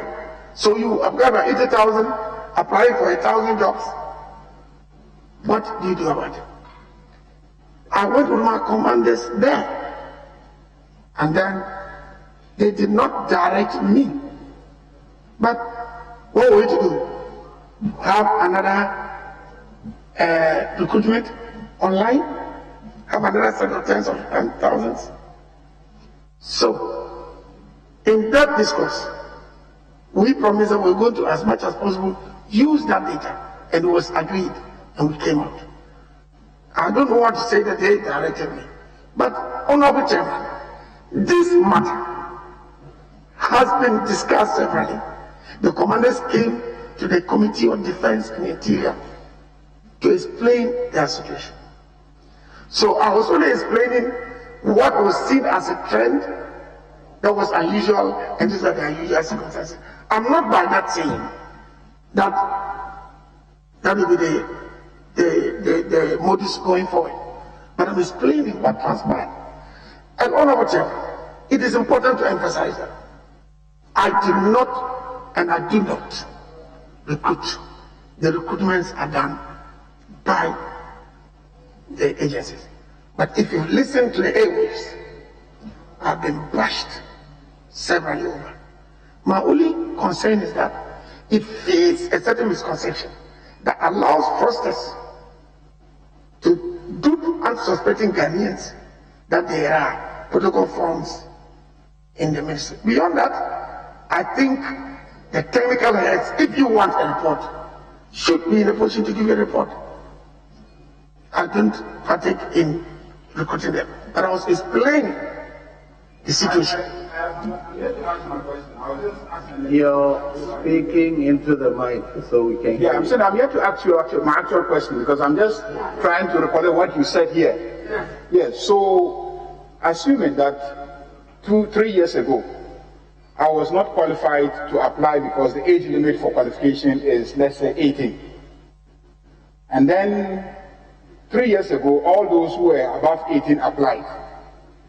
And then you take the data of 3 years ago, and this year, all those young people who have qualified to apply, and last year who qualified to apply, by virtue of the method that you as minister have approved or accepted, that these security agencies deploy, all these young people who have become eligible automatically are left out. And what guarantee is there that that list that you are drawing from really exists? Minister, I think that it is absolutely wrong.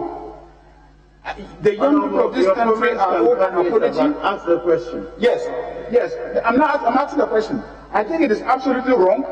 The young people of this country are owed an apology, and you must stop immediately the implementation of this policy and open it up every year. Whatever the service charge is, the young people haven't said that they have a difficulty every year trying their luck by paying 100 Ghana cedis. And if the 100 Ghana cedis is paid into a government account and it goes to government coffers and it can be accounted, I don't think the young people have a problem with that. So, Minister, will you give the young people of this country an assurance that this unacceptable, improper method of recruitment will stop immediately, and that going forward, you will open up the recruitment every year for every young person who is eligible to also apply? Thank you, Honorable Chairman. If the honorable member listen to me, it has lapsed. It is not a policy. It was to solve a problem. It has lapsed. Since then, how many recruitments are taking place? It's not a big deal. But I'm saying, in my answer, I said, that is not going to be the situation moving forward at all. And let me assure you that that matter of interested in generations not being locked out, I am committed to that. Article 17 is clear, and I believe every generation has the right to get access. And it's back to the E matter. It was a problem, and that was the solution. It has lapsed. It is not a policy of the ministry. No. Be assured. Yes. Very well. Then Honorable Singh. Thank you, Honorable Chair. Maybe I should also take it from the last answer. And Honorable Chair, before I do, I'd like to refresh the Honorable nominee's memory on an answer he gave earlier in relation to whether police officers were given salary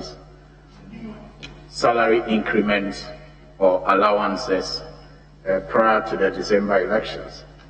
It was a very topical matter at the time.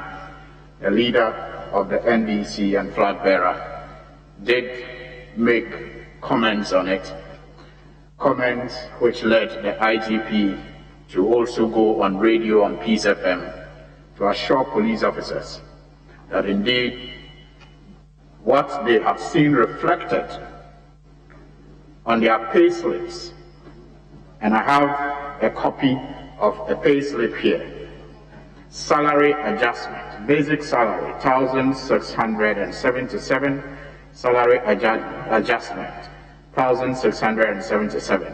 Then you still have other allowances identified as allowances. So I want to find out from the nominee, what was the communication, both internally, or if you like officially, to these police officers on these adjustments? Because the police officers, and per this payslip that I have with me here, were made to believe that these were salary adjustments and not allowances. And maybe whilst on that, the recruitment is an issue also related to the welfare of the police service. Again, there's evidence that new recruits, indeed some of them are undergoing training as we speak. Some of them completed SHS in 2017, some of them in 2018.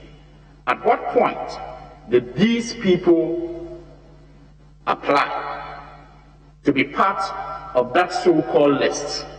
Because they couldn't have applied in 2018 when they were still in SHS.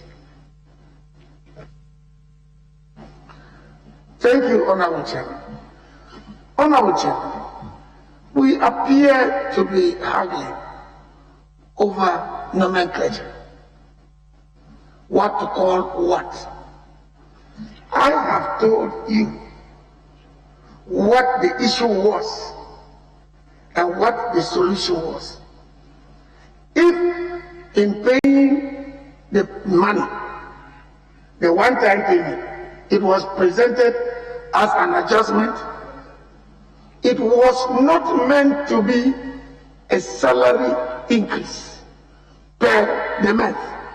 It was the cumulative of the number of months since the rationalization of the income of the military with analogous positions in the police. I am not an accountant. I don't know what it was said, but I am telling you what it is. Communicating it to the officers, I didn't do that personally. I dealt with the IGP and the financial director. They brought the complaint and we got a solution. And the solution was we'll make a one-time payment to cover the gaps between the analogous to end the year. So they were not allowances per se, and they are not salary increase as per month, except you want to say that you then have to prorate it, divide it by the number of months to be able to tell per month what the top up was. What I then went ahead to say was that we then said, fine, opening the year, there is a need for some top up to enable the security personnel meet their expenses from their uniform side. So we say kit allowance of 10%. So that one I know is an allowance. But if a one-time payment... Minister, let me come in with Chairman's indulgence. You undertook, as you have repeatedly said, salary rationalization. Military undertook salary rationalization. The police, not military. The police undertook salary rationalization. Is that the case? No. You used those words. No. You said... I'm sorry. rationalization for the police. So when you use rationalization? I use salary rationalization for the army. And that when it took place, analogous positions in the police service felt shortchanged. So they came to me as minister. So was the police officers of the police service aware that you were considering an adjustment of a one-time payoff on the basis of rationalization happening to the military? Were they aware? Honorable Chairman, the complaint came from the police to the ministry that they felt shortchanged. Because if they and their my question is specific. You say what? No, my question is specific. Chairman, with your indulgence, there was some salary rationalization in the military, the consequence of which was some agitation within the Ghana Police Service. As you were considering this matter, were the police carried on along with you to be aware that there would be some adjustment arising out of the rationalization in the military that will affect their salary, or call it allowance, or a one-time payoff? Were they aware? Honorable Chairman, what I know, as we differentiate between the remit of the IGP and the remit of the ministry, is that the IGP and his head of finance brought the complaint. We then asked them to go and bring us the figures, which they did. At cabinet, an approval was made that the matter be resolved. And since it was not a salary adjustment, as you have seen, which should have gone to certain processes, we were going to pay it as a one-time. That was the understanding between the ministry and the leadership of the police. So, Chairman, I did not. Minister, easy. One time what? One time what? We don't want you to struggle with words, whether salary or allowance. Give us your own words. One time payment of what was to make up for up to December. The difference that the rationalization had caused the disadvantage on the part of each of the categories. So that was what it was. What they told their police, I do not know. Was it meant to induce them because of the election? Was it meant to induce police officers because of the election? Absolutely not. Absolutely not. There are minutes of the cabinet. Honorable is sufficient. Let's make. Absolutely not. I need to emphasize. I'll move on to my. Because. So it's all right. It's all right. You have answered. No. Thank you. Should I stop? Because of time. Thank you. I think that I would like to move on to my next question. You put it on record. Absolutely not. Right? I don't expect you to say yes, even if it was meant to be yes. But I have this annual report of the Auditor General on the public accounts of Ghana, ministries, departments, and other agencies for the year ended 31st December 2019. And I have Ministry of Interior unapproved reduction of permit fees, 1,100,000 unapproved reduction of permit fees. Permit fees, permit, P-E-R-M-I-T, permit. Regulation 20 of the Financial Administration Regulation 2004 states, the head of department responsible for collecting various types of fees and charges shall review annually the administrative efficiency of collection, the accuracy of past estimates, and the relevance of rates, fees, and charges to current economic conditions, and submit proposals through the appropriate sector minister to Parliament for approval. Also, fees and charges amended Instrument 2014 approved, among other fees and charges, permit for the import of explosives, arms, and ammunition to be 7% of invoice face value. Now, 308, paragraph 308 says, we however noted that the ministry unilaterally granted a reduction of 2% permit fees from 7% to 5% in favor of 3 companies.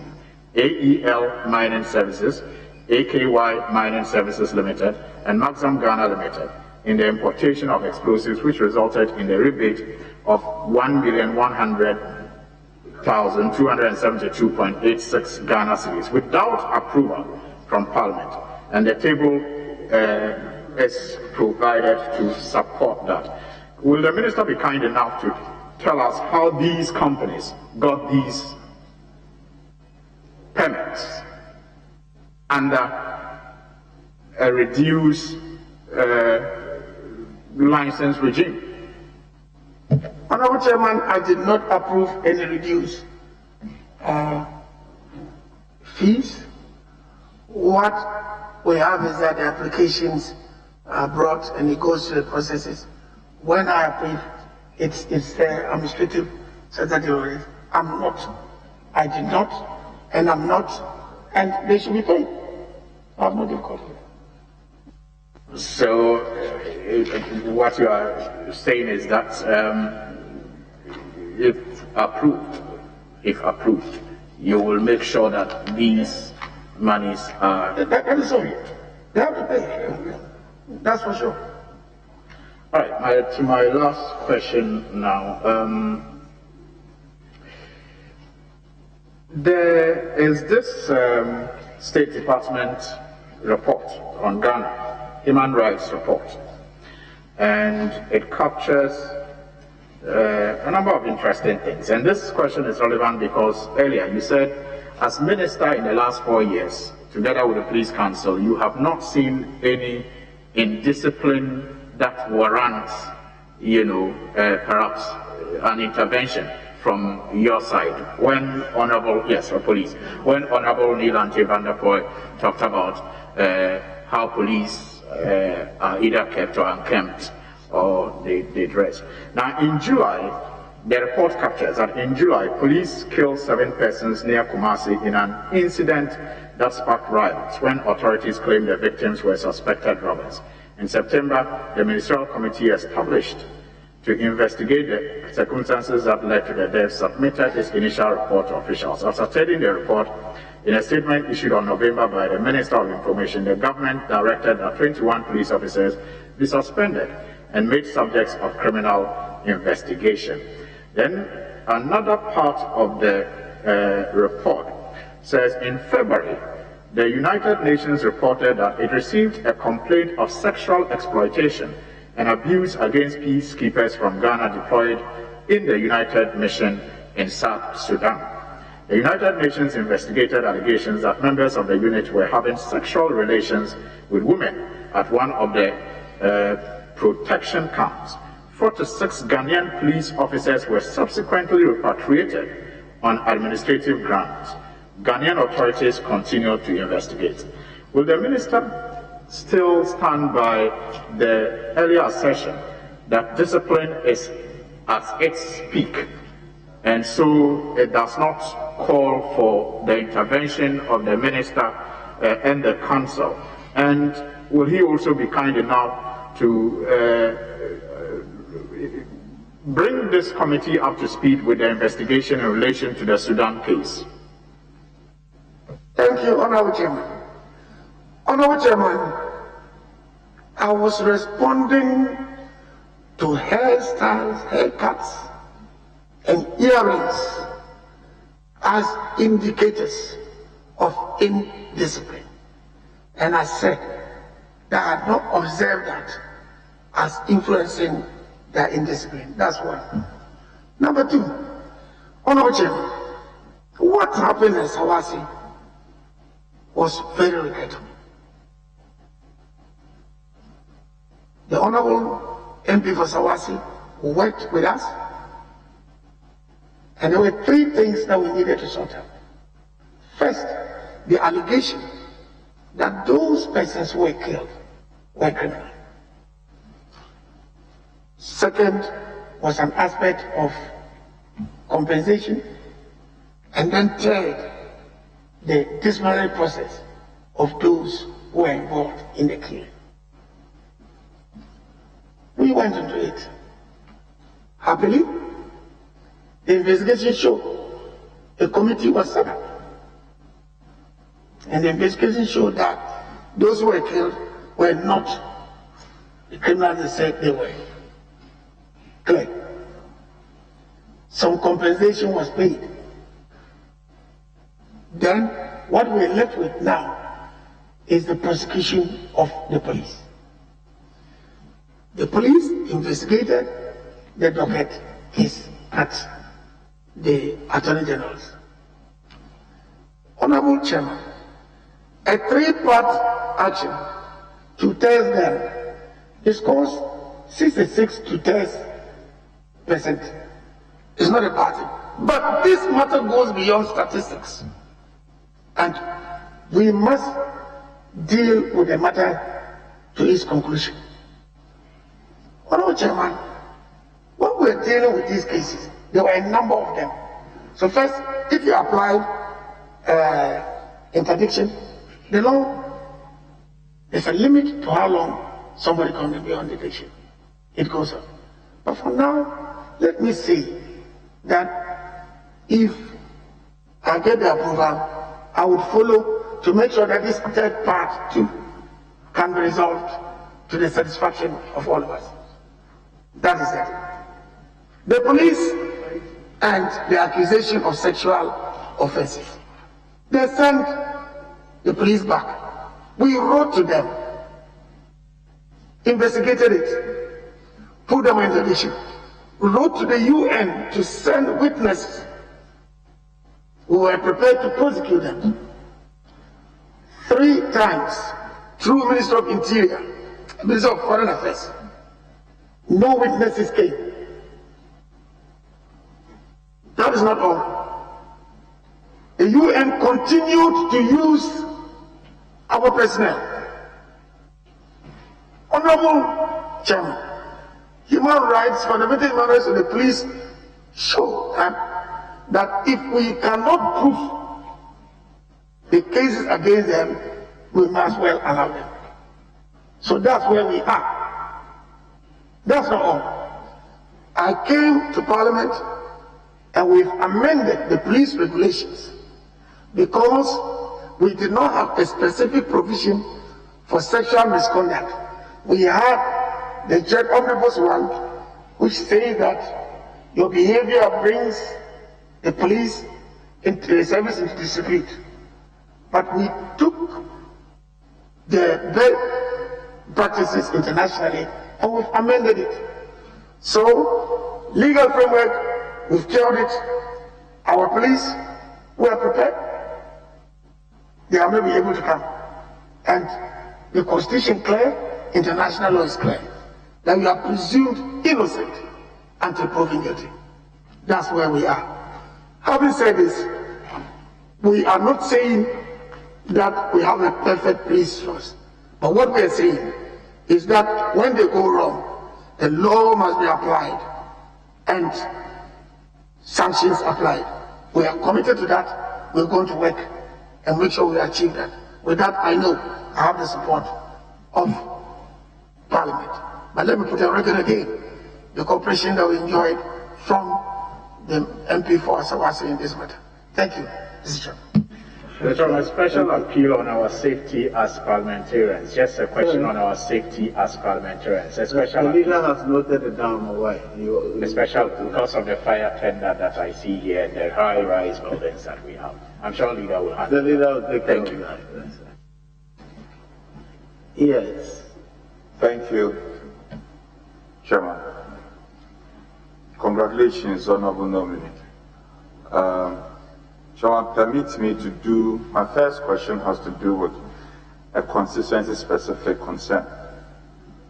And it relates to my constituency. Honorable Nominee, you recall in 2015 that there was this explosion, terrible explosion, there was this explosion in my constituency where properties and lives were lost.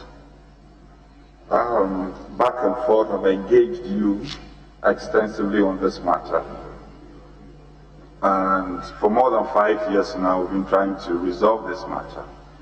I must say that my constituents, the affected families and victims are still in pain. Let me also say that it didn't happen in your time, but you've shown responsibility afterwards.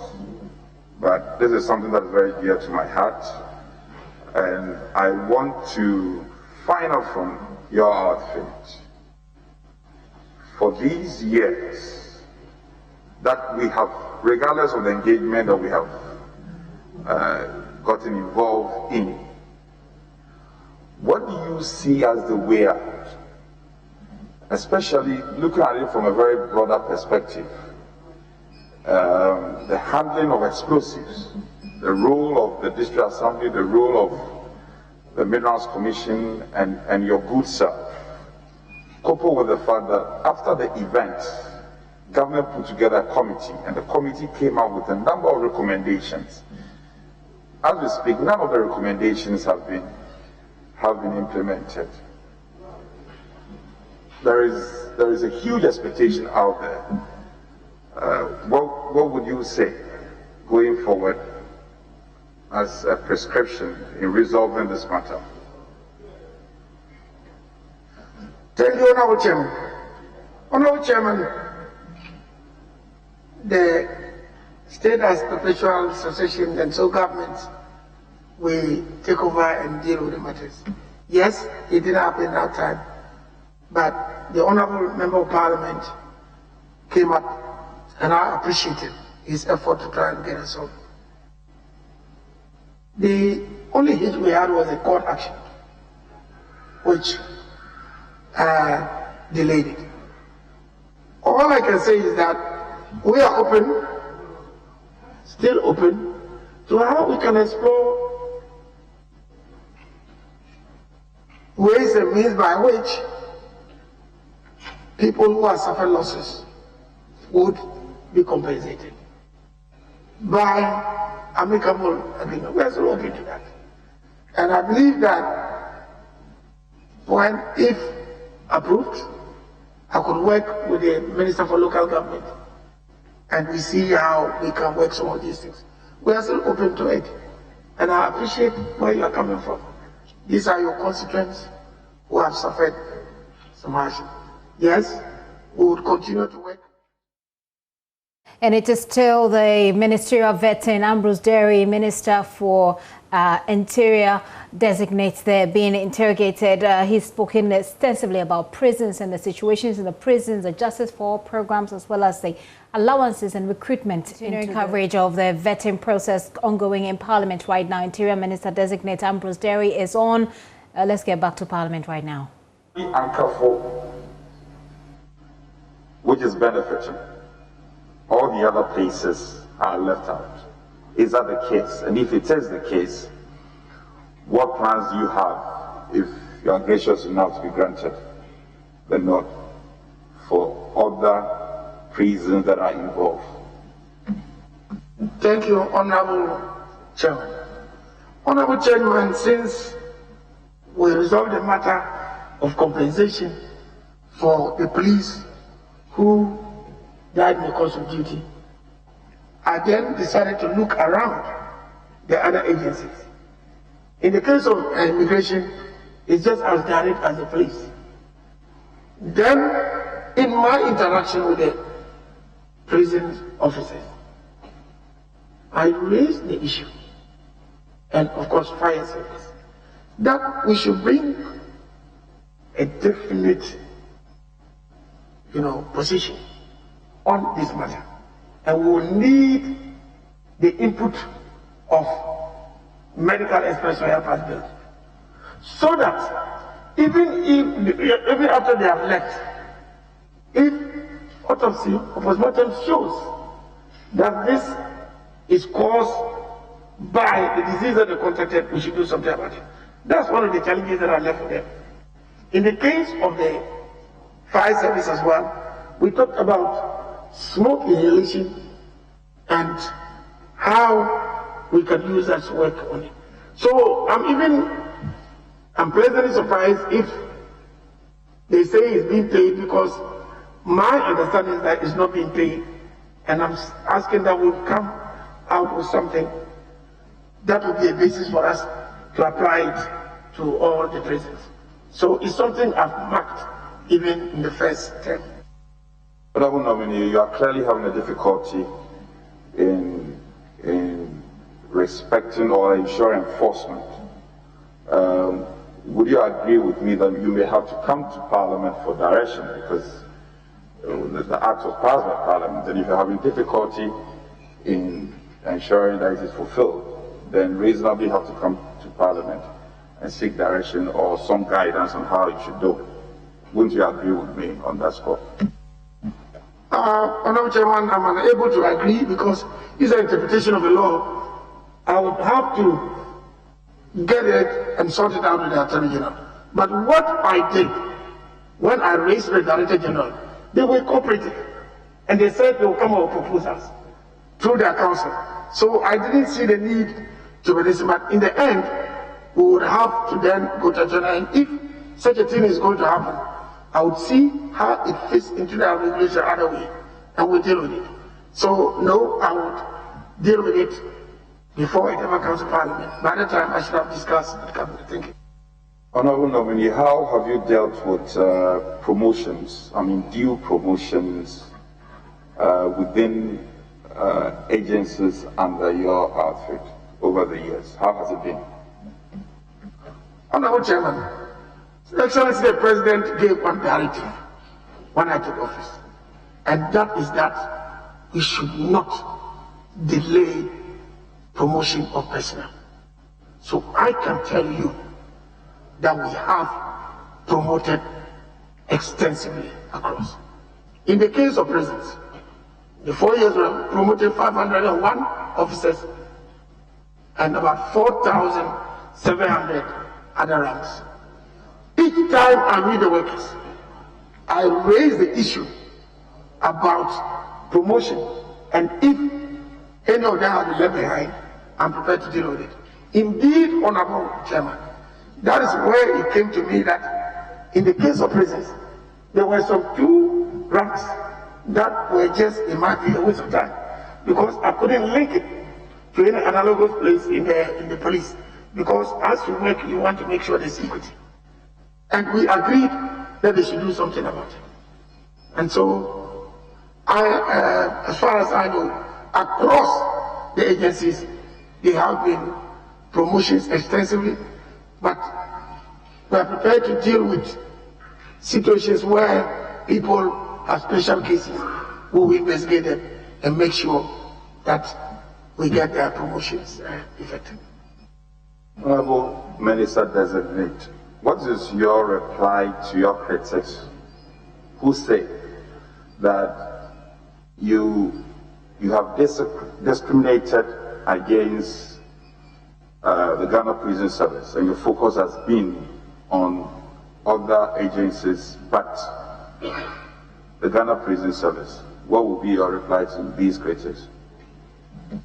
Honorable Chairman, I would say that probably they do not know what I've done. For instance, I raised the issue of redundant positions. When I became minister and we started paying rent allowance, we realized that in the prisons, 2 officers who are married, only the male was paid, but the female was not paid. The woman was not paid, man was paid. And I told them that was unconstitutional, and I ensured that that rule was abolished, and we had rent allowance paid to all officers, both men and women. And I am still the one lamenting that we should do something about this. Yes, resource allocation also makes it possible for you to achieve all you want to achieve. Admittedly, the transformation started with the police as the biggest agency. But you see, each time when something happens to the police, I want to apply it across board. Appointing across board, get allowance across board. And that is in trying to make sure that equity that I came across this. I want to assure the prison officers that I am on their side as much as possible. I'm actually on their board council as well. And when I don't know to go, my duty goes. So please, we have them in our hearts, and we are going to work with them to improve their life. Minister Designate, you have a responsibility over land border security through the Ghana Immigration Service. And I heard you in your earlier submission that we have challenges at our borders. What has been the working relationship with the Ghana Boundary Commission over the years? And if there are any improvements going forward into the future? Few of borders have taken front burner now with the establishment of the border commission that's led by one of our generals, and we're working hard to do something about it. Yes, I'm sure this committee has dealt with the issue which started in Dollar Town, and Interior we had to deal with foreign affairs to see what we could do across. There are problems that we need to work together. His Excellency the President visited the neighboring countries, and we were part of his delegation. And there we set up this arrangement to collaborate on those. I believe that there's a lot of work we need to do, that we need to do now. And if we allow it to fester, we would have something. For our part, the immigration services have recruited over 4,000. They were not established nationally. Now they're established in the regions and the districts, and all that will help us. But even then, we still need to give attention to our borders. And that's why, starting with the Northern Border Security Project, we are going to carry the developments along all the borders, east and west, and even the Marine will be dealt with by the Navy and other security agencies. Thank you. Minister Designate, amnesty and remission. Let me commend you to start with. My checks reveal that you've done creditably well, especially when it comes to the granting of amnesty. I'm sure you also agree with me that the granting of remission has effect. Chairman, just a little clarification. My understanding is that the power to grant amnesty is vested in the President, isn't it, the Minister? Just to give you clarity as you proceed, I do not see that power vested in the Minister, but if you have legislation... That is so, I need to emphasize that. And say that as working up to the President, I'm sure that should be done. But the President, that is the President's absolutely, so you should put it in the and we should give the credit to him. Minister Designate, on remission, you have also alluded to the congestion we have in our prisons. At least I can speak to what is happening in Sound Prison.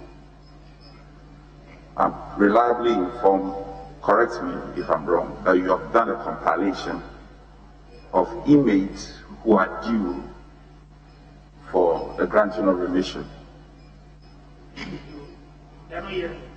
Yes, I mean inmates who are due for remission. And this list is been lying and getting dusty for a while. If it's the case, what is limiting you from ensuring that these remissions are granted, especially in the face of the fact that when it is done, it will help and assist in ensuring that we have space in our prisons, and it will also help in other matters involved. What is really the challenge or the issue?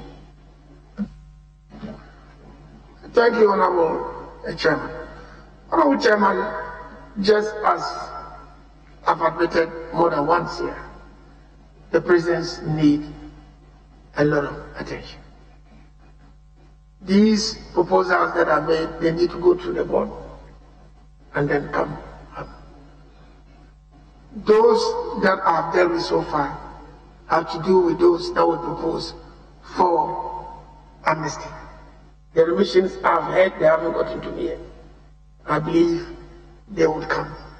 When they do, I can assure you, Honorable Chairman, that we need to concentrate on these prisons matters in a more substantial manner. Should I get a nod from the committee and Parliament? Thank you. Honorable Nominee, I'm told there was a promise to construct a hospital at the Nsaon prison. If it's the case, what is holding it up to this time? Honorable Chairman, there is the promise. We've established a clinic there that is quite strong. And yes, and the manifesto we're working towards 2 hospitals for the prisons, one in the south and one up in the north. And the fact of the matter is that we have not come to that yet because of the issue of finances. I think that's one of the areas that we might go in for the private-public and the arrangements. And as I said, our challenge with finance at the time was that they were working on the legal framework, which was sorted out last year. So I'm sure we have to quicken it and see how we can solve those problems. But for now, you can have my word.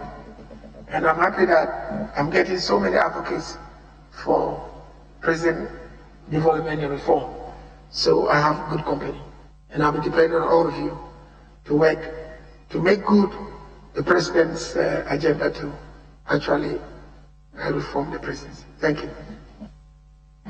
Honorable Minister-Designate, when a question was put relating to feeding grant, then you answered and further mentioned that you are supporting the agriculture sector of the prisons.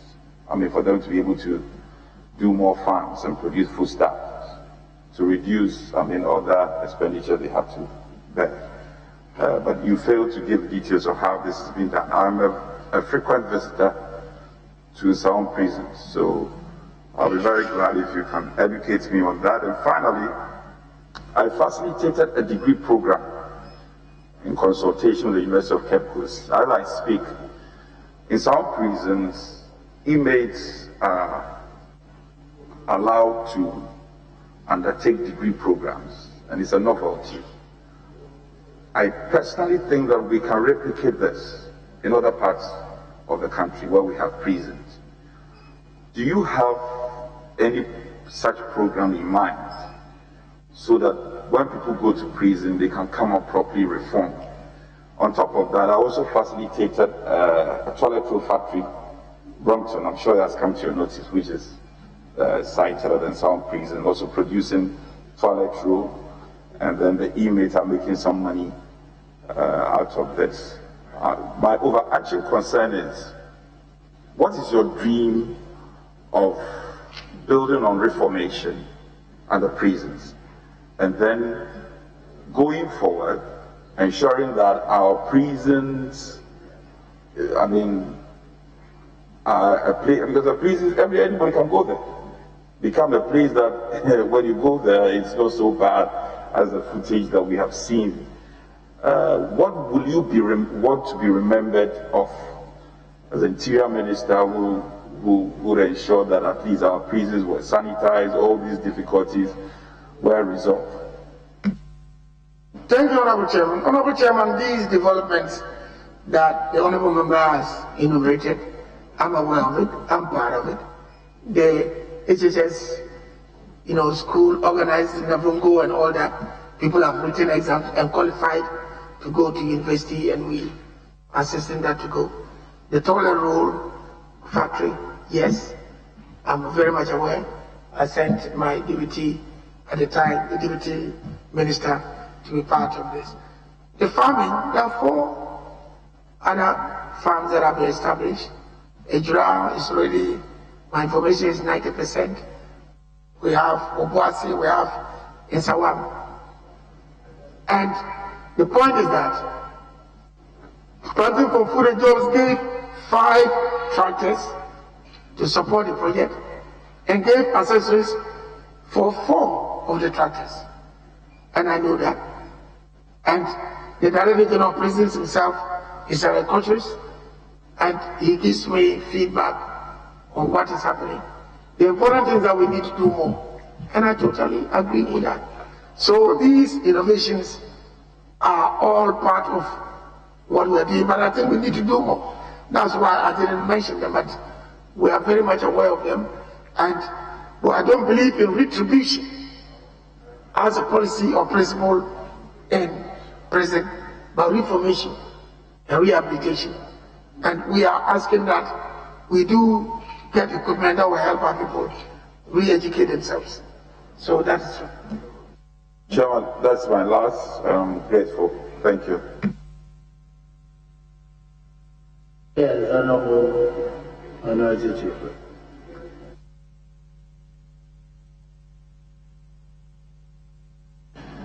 Thank you, Mr. Chairman.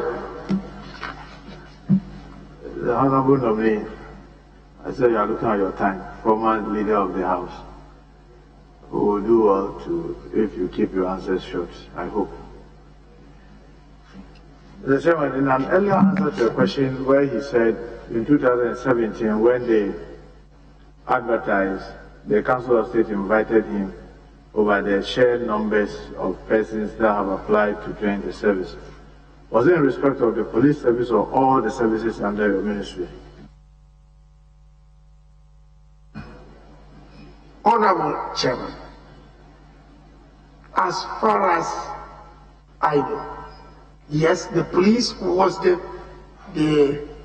one that was the first agency that came up.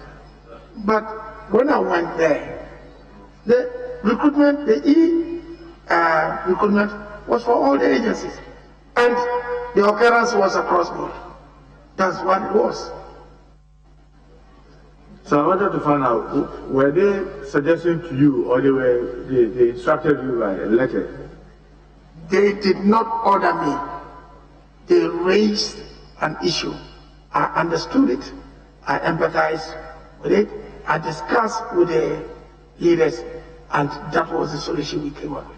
As I've said, that was meant to address those 2 recruitments as far as concerned, and it's lapsed.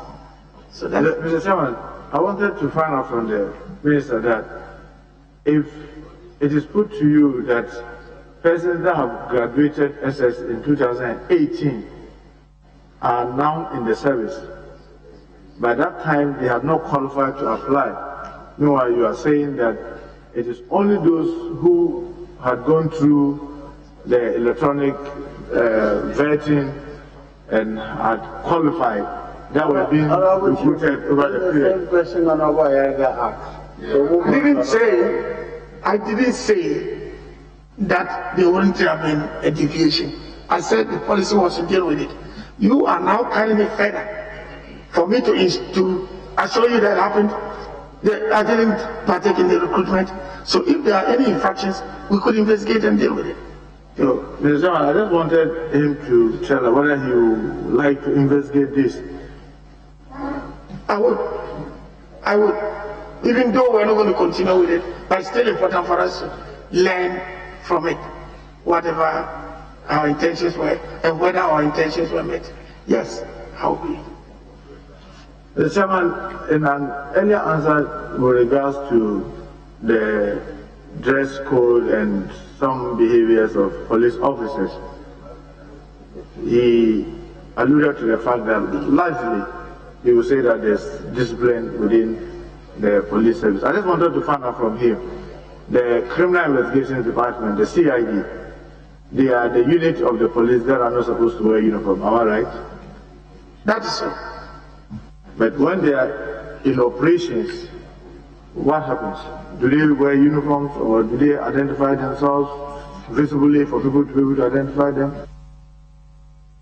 Honorable Chairman, what I know is that they don't wear uniform, and if they go, now the operations that come live and all that we send them to go, should they need to do something quickly, I believe that they identify themselves by their ID cards.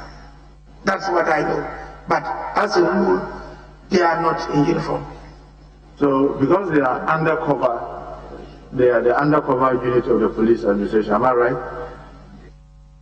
Yes, because it makes it easier for them when they are investigating to be able to get into the communities easily without feeling agitated, and allows them to fraternize with the people to be able to get information. If they went there with their uniform, then everybody you ask a question will be on guard. That is my understanding. So because they are undercover, they are not supposed to be wielding heavy machinery, am I right? As far as I know, yes. Are you aware of the anti-robbery police unit of the CID? Anti-robbery unit of the CID? Yes, I think there should be an anti-robbery unit, yes. You notice that they don't wear uniform when they are out with their heavy machinery in their hand, AK-47 and all that you can call it. They are not in uniform. Are you aware of that? No, I'm not aware of that. But I believe to be responsible if they are holding machinery. Then they should identify themselves with a uniform. It's better for us. But I'm not aware of that. I have had cause to complain heavily to, especially my region, the Asante Command, and I can tell you the armed robbery that happened in Alaba, one of the popular areas in Kumasi. On Friday, the shop owners actually thought that it was anti-robbery unit that were taking on operation because they dressed like the way the anti-robbery unit in Kumasi dress. Will you take steps to correct the police administration in the way the anti-robbery unit goes out with heavy machinery with that uniform? They cannot easily be identified and they virtually terrorize innocent citizens.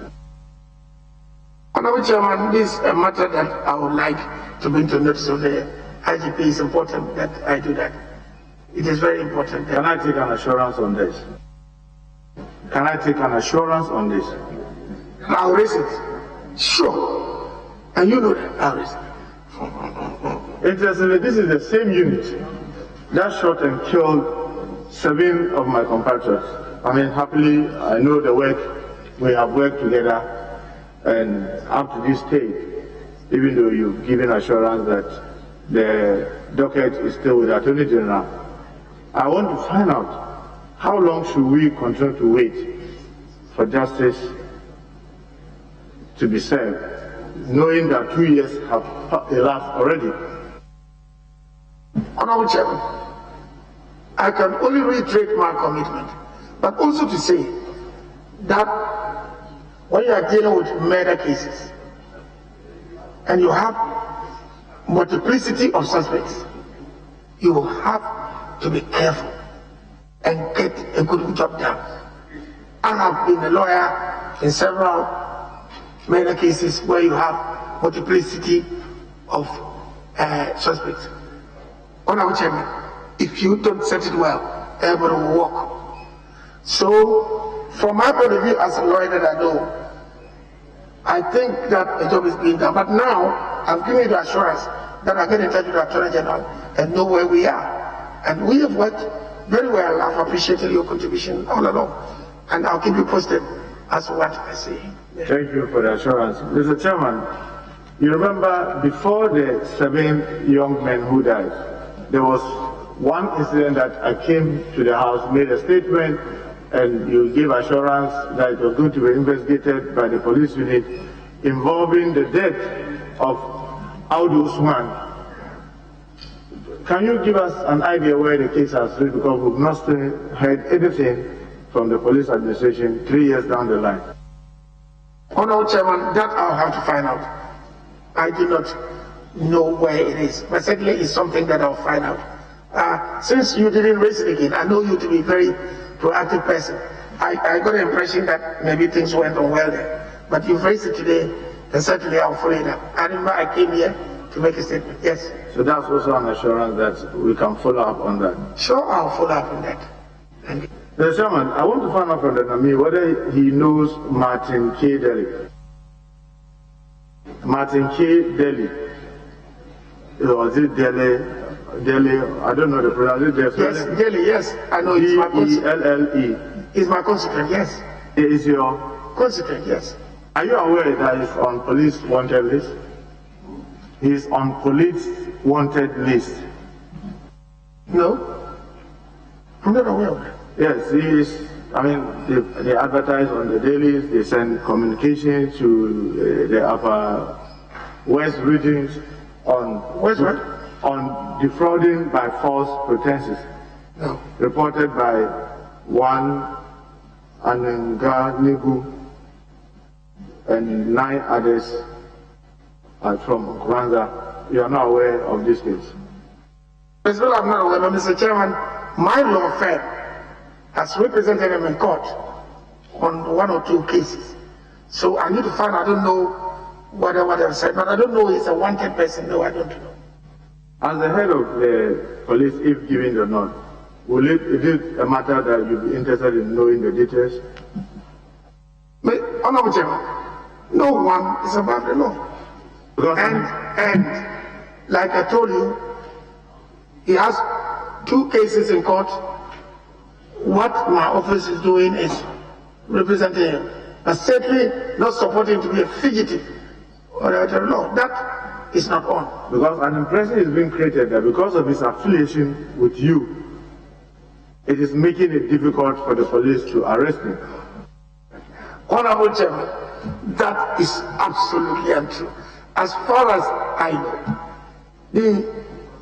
the gentleman, when I went home for New Year, he was all over the place. And I am not aware that he's wanted by the police. No, I'm not. There's someone in an earlier answer to a question about contracts given to senior police officers. Did I hear the minister say he believes just 1 or 2 officers in transition? That's why those things are happening. Is it really what I heard you say? He said there were no many, there were just 1 or 2 officers. No, what I said was, first of all, the fact that it exists is because we don't have the flexible thing system that we have in the army. That's the first thing I said. Secondly, I said that it's a transitional arrangement dictated by exigencies. And I gave an example that within the last 6 months, 2 officers on contract who we could still have granted contract within the law were not. So the policy is phasing out the transition with the caveat that it doesn't mean that if you see 1 or 2 that exigencies dictate. Otherwise, I'm not aware that we mean it for permanent. No, we are phasing out. So those you see there now, the point is, the issue is what happens when it gets to the end of what they have. I can assure you that except exigencies, they will certainly end. Mr. Chairman, are you aware that some of them have taken this contract for the 2nd time? So getting almost 4 years and are still on contract, even though from your explanation it looks like the intention was to just transition. Honorable Chairman, the law is that if you get to 60, you go on retirement except you are granted a contract. The total of the contract periods not exceeding 5 years. That is what it is. Is it the intention of the minister to exhaust the 5 years?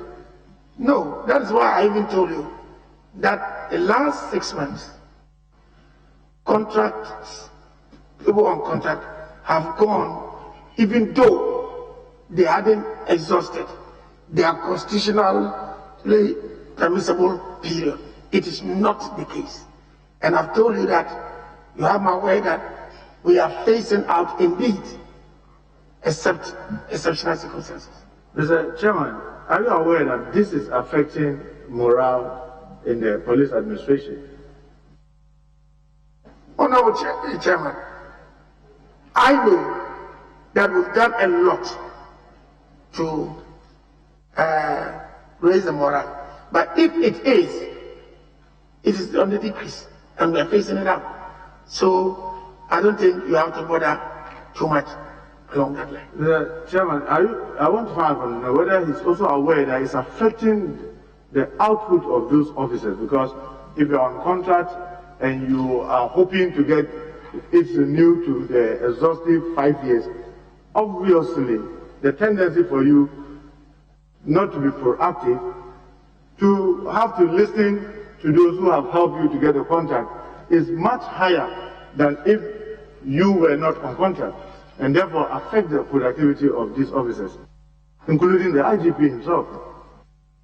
Honorable Chairman, no one that I know of has exhausted the 5 years. And that is evidence to you that it's not meant to be permanent. Like I said, the IGP we met was also on contract. And then we have moved from there. But I'm saying that we are. First of all, it's not everybody who has been granted a contract. And secondly, I've told you that the policy now is generally we are not in favor of contracts. And I said the past 6 months, 2 of them are gone. So, Mr. Chairman, I want to find out from the minister, when he says it's not all that may be considered for contract, is it in terms of rank or region, or what are the criteria that are used to determine for this category we may give them contract, this other category we may not have to give them contract? Each matter is according to its merit, and I said they are exceptional. Mr. Honorable Chairman, I don't know the issue about several contractors. Maybe I need to go back and check and see what you are talking about. But I do know that we have created several command positions. Airwing, canine, private security organizations, we are broadening their activities. And I'm saying that yes, if it is a worry, I assure you, it's not going to be allowed to fester. The policy now is facing it out. Chairman, I want to find out from the nominee, whether is it a practice that when people are on contract, when people are on contract, when they have reached the age of retirement and they are on contract, they are still entitled to promotions.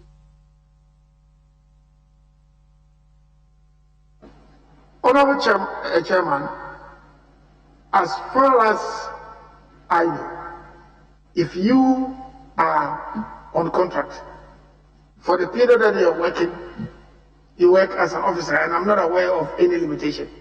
I'm not aware of that. Because the constitutional provision saying you can work this number but not beyond that, does not, in my view, state a disability while you are on contract. But again, let me reiterate that I don't know what the fear is. Take it from me that the few who are on contract are facing it. Do you know a number of officers that was on contract were promoted? I've said that I'm not aware that when somebody is on contract, for the period that is on contract, he suffers a disability. I'm not aware of that. But what I'm showing you is that we are facing them up. That's it. Mr. Chairman, I just want to find out from the nominee whether it's the police council that is in charge of promotion, or is just left to the police command or the other services command to deal with promotion. Promotions are from the police command. The officers, they have a committee that recommends the promotions. The policy position is this. They seem to have some guidelines that if you work in a particular position for say 4 years or 5 years, in the absence of any adverse lesson and subject to the next one. Our policy is that where people so qualified, promote them. But we do not determine who is to be promoted and who is not to be promoted. We have internal committees that deal with that and bring it up. If it's a senior officers, to police council will discuss it. And then when we've agreed, we recommend it to the presidency. If it's a category that the appointment needs to be done from the presidency. But no one appoints any officer top down, no. So if a serving officer is Assistant Commissioner of Police and is on retirement, is on contract, and it comes before you as a member of the council that they want to promote him, how do you justify such promotion? Is it not unfair to those who are in the system and are yet to get to the age of retirement, if you consider that promotion? Honorable Chairman, I'm not aware of a bar to promotion by vacancy. I'm aware maybe a bar to appointment by vacancy. For instance, we have only one IGP. But if it's promotion and you are meant to go to Assistant Commissioner, you go. If you are meant to go to Deputy Commissioner, you go. If you are meant to go to Commissioner, you go. That has nothing to do with somebody not going on contract. The appointment might then be the point that you are making, that somebody maybe would have been director of this, but a person has stayed 1 more year there before she goes. That is accepted. But nobody is denied a promotion because somebody is on contract. No. You should distinguish between promotion and appointment. And Mr. Chairman, lastly on this, my view is that this is choking the system. Is it how the kind of complaints that you also hear from either ordinary persons associated with the police or officers themselves, that this attitude of keeping people who are supposed to be going home and others occupying their place is choking the system?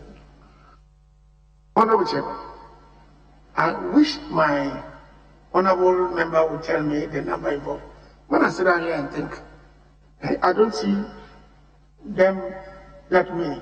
But you might have something that, how many of those are there choking the system? In any case, have my word that the policy is not to give contracts generally.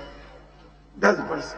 And that's what we're going to present. Mr. Chairman, I was saying that was the last. But if you ask whether how many I knew, will you be happy to hear some of them and the position that they are occupying, that ordinarily if they had gone home, others would be occupying? Or he thinks that I should leave it for him to investigate this? Honorable Chairman, I've made a distinction between promotion and appointment.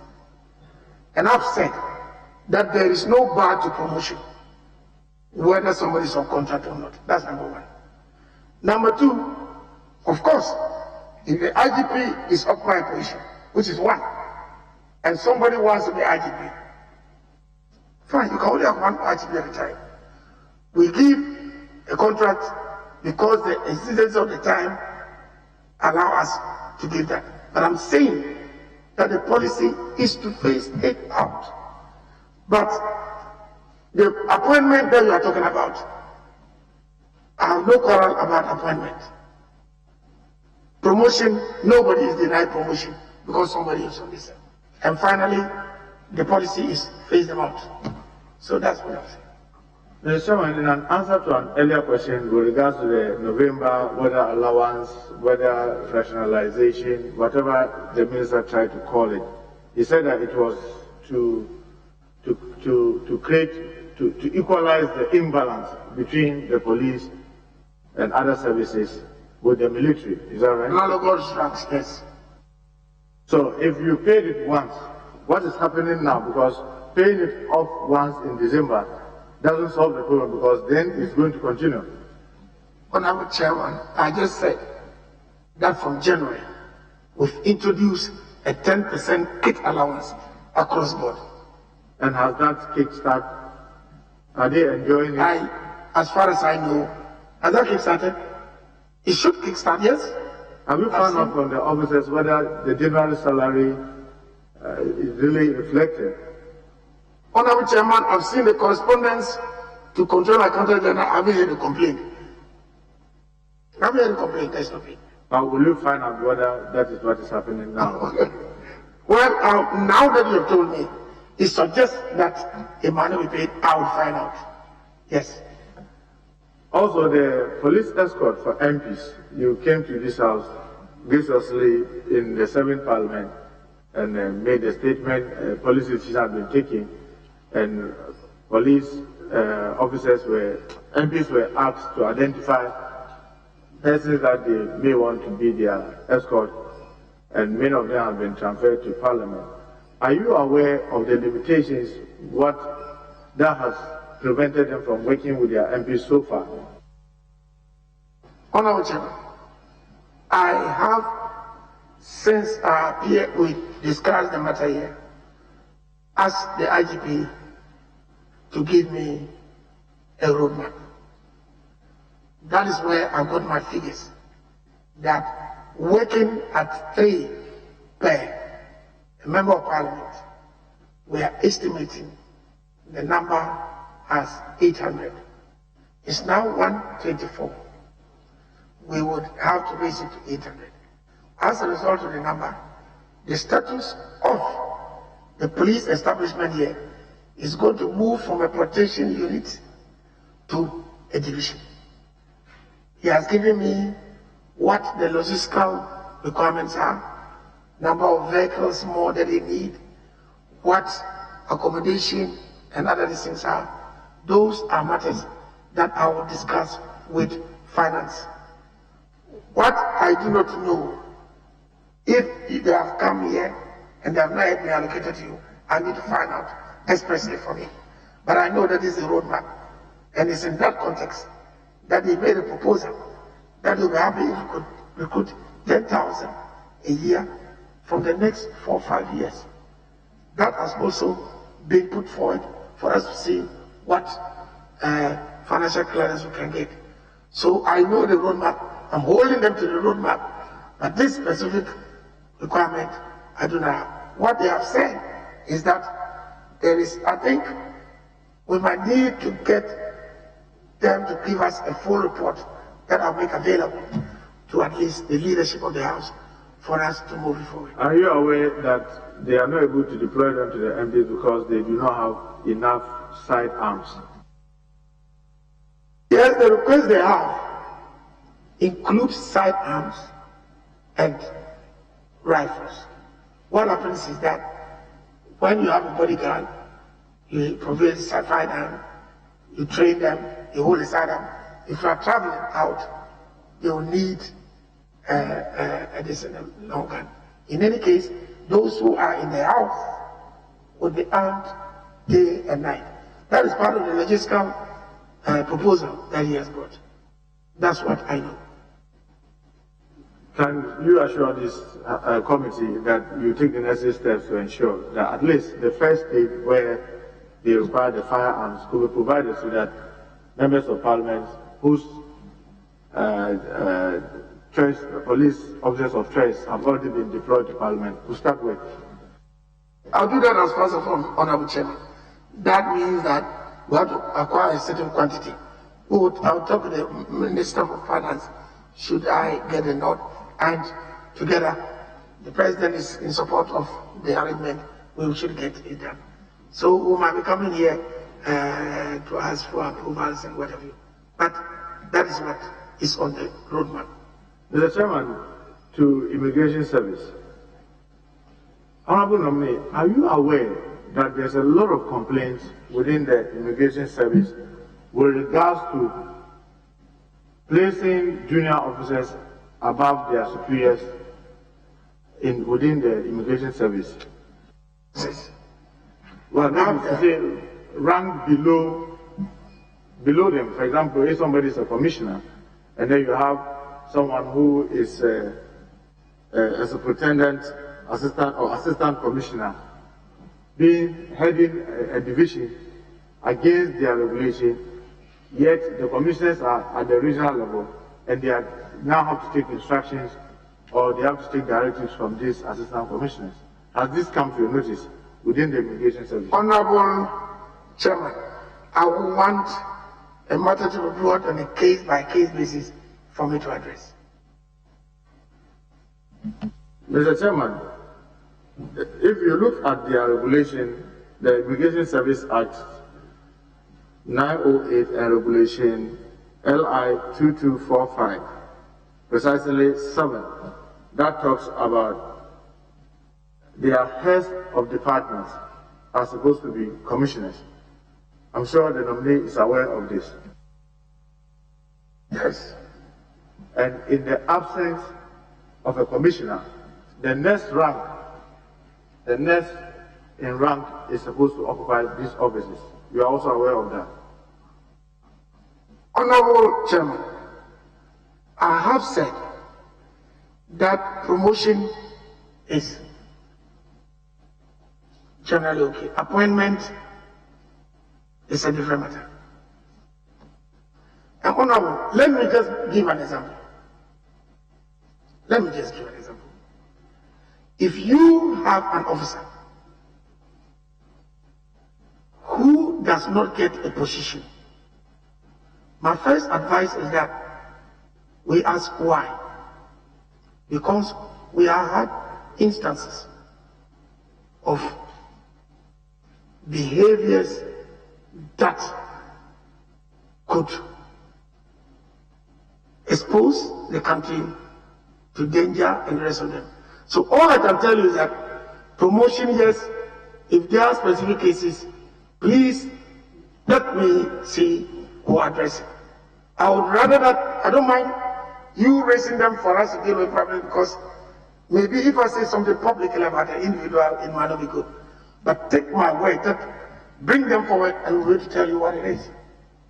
Honorable nominee, Honorable Chairman, Honorable nominee, I'm not even talking about even the promotions.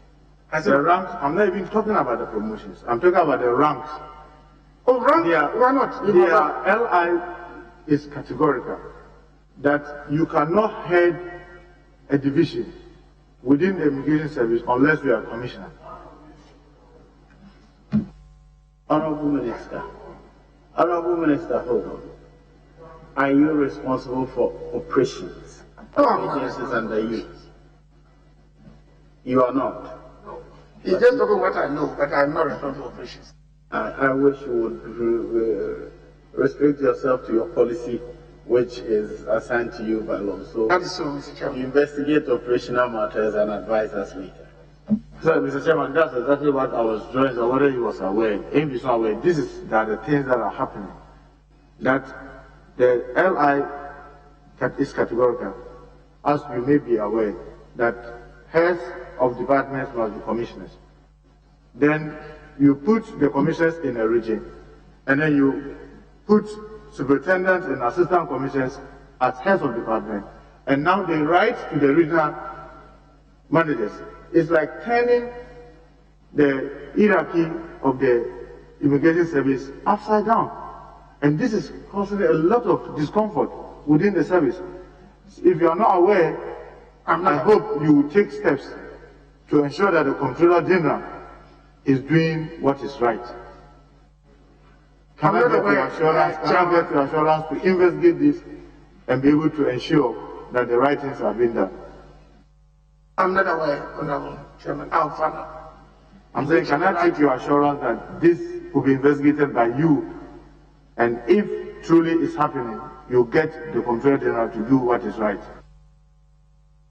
I believe that I will let, it's a policy matter, the board, I'll let give the information for the right thing to be done. That is not my way. Mr. Chairman, Ghana Fire Service, are you aware that graduates that have been duly given steady leave and have graduated and are within the service have not been given opportunity for internal graduate cadet recruitment since 2012? Are you aware? I'm not aware. But Honorable, the issue is those in progressive and those graduates coming in. Policy must have some equilibrium, but I don't know about what the specific case is. Since you became the Minister for Interior in 2017, has there been an opportunity for internal graduate recruitment that you know within the Ghana Fire Service? Honorable Chairman, since I became Minister, I was aware there was a court case. There was a case in court between a group of fire service officers and management. So once the matter was subjudice, I did not get involved in it.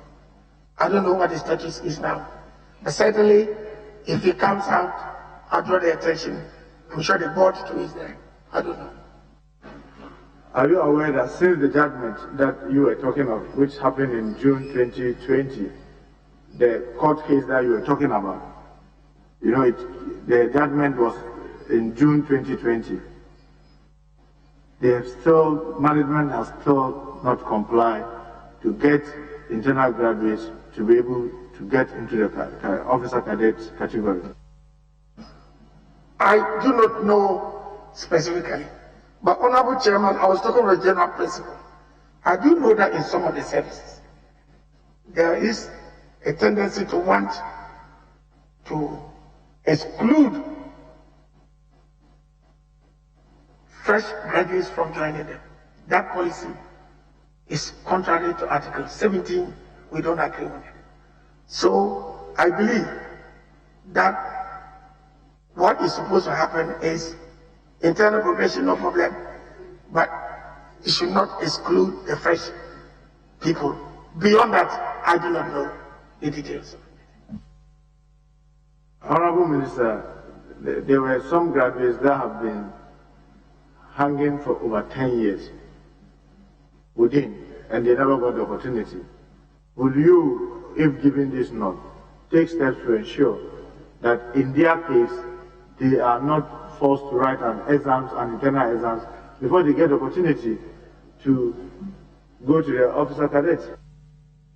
Honorable Chairman, without knowing the facts, I cannot direct interfere in the professional matter. Let me give an example where I'm a member of the Police Council. In the Ghana Police Service, over the years, there has been a practice of people becoming graduates, some even masters. The problem was allowed to fester. We chose not to allow it to fester. So what happens is that when you then want to deal with the group that you want to grant some amnesty, and there are a number, and the vacancy for a particular year for internal graduate progression is 20. Short of getting a way to deal with it, there will be a problem. We have said that we would insist that fresh graduates do come. I mean, you go to school, a mate of yours breaks off at SHS. You go to the university. Then he goes to a service. And then he then says that you who have passed and got a degree, you shouldn't come in because the service should only take those internally. Policy-wise, no. Beyond that, I would only say that I would make sure I draw the attention of the various boards to make sure that the right thing is done and people are not shortchanged. That's what I was saying. I just want to find out whether you are a member of the Council of the Fire Service. No, I'm not a member of the Fire Service. Are you aware that the Council decision to promote one Jerry Appiaje 4 steps ahead of his seniors to be I'm not aware. as a junior? Is this something that you want to investigate? No, I'm not aware, but it's not brought to my... No, if it's brought I'm giving you information. And I'm telling you that this happened where a junior officer was promoted 4 steps. I'm not aware. Will you want to investigate this to ascertain the veracity, and if it is true, take the necessary steps? I'm not aware, but if you know that, I think let's do a due process.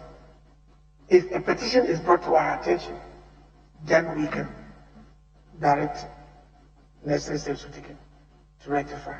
But I'm not aware of it at all. 4 steps, I'm not aware at all. Mr. Chairman, I just have some rebel in the Ammanfi West. There were some gun shootings that led to the death of 2 persons. Samraboy, a town, Samraboy in, yes, Ammanfi West. And the complaint of the police there that their station doesn't even have a bicycle. So they were having challenges in operating and moving. Minister, will you take steps to assist this police station to have means of transport, knowing that they serve the communities and their environs are over 150,000 residents? I would inform the IGP to take necessary action. Mr. Chairman, I want to find out from the nominee, during the election campaign, the police pickup with registration number GP 3852 was on social media and largely telecast by most of the networks, conveying party, MPP party faithfuls. And the IGP came to say this was going to be investigated. Are you aware of the status of the investigation, or has it come to your notice as the then Interior Minister? No, it has not come to my notice. But as you know, I was involved in the electoral... yeah, definitely. But will you take steps to get the IGP to investigate this and take the perpetrators? Well, I think you should do the right thing. I wouldn't get them all the less.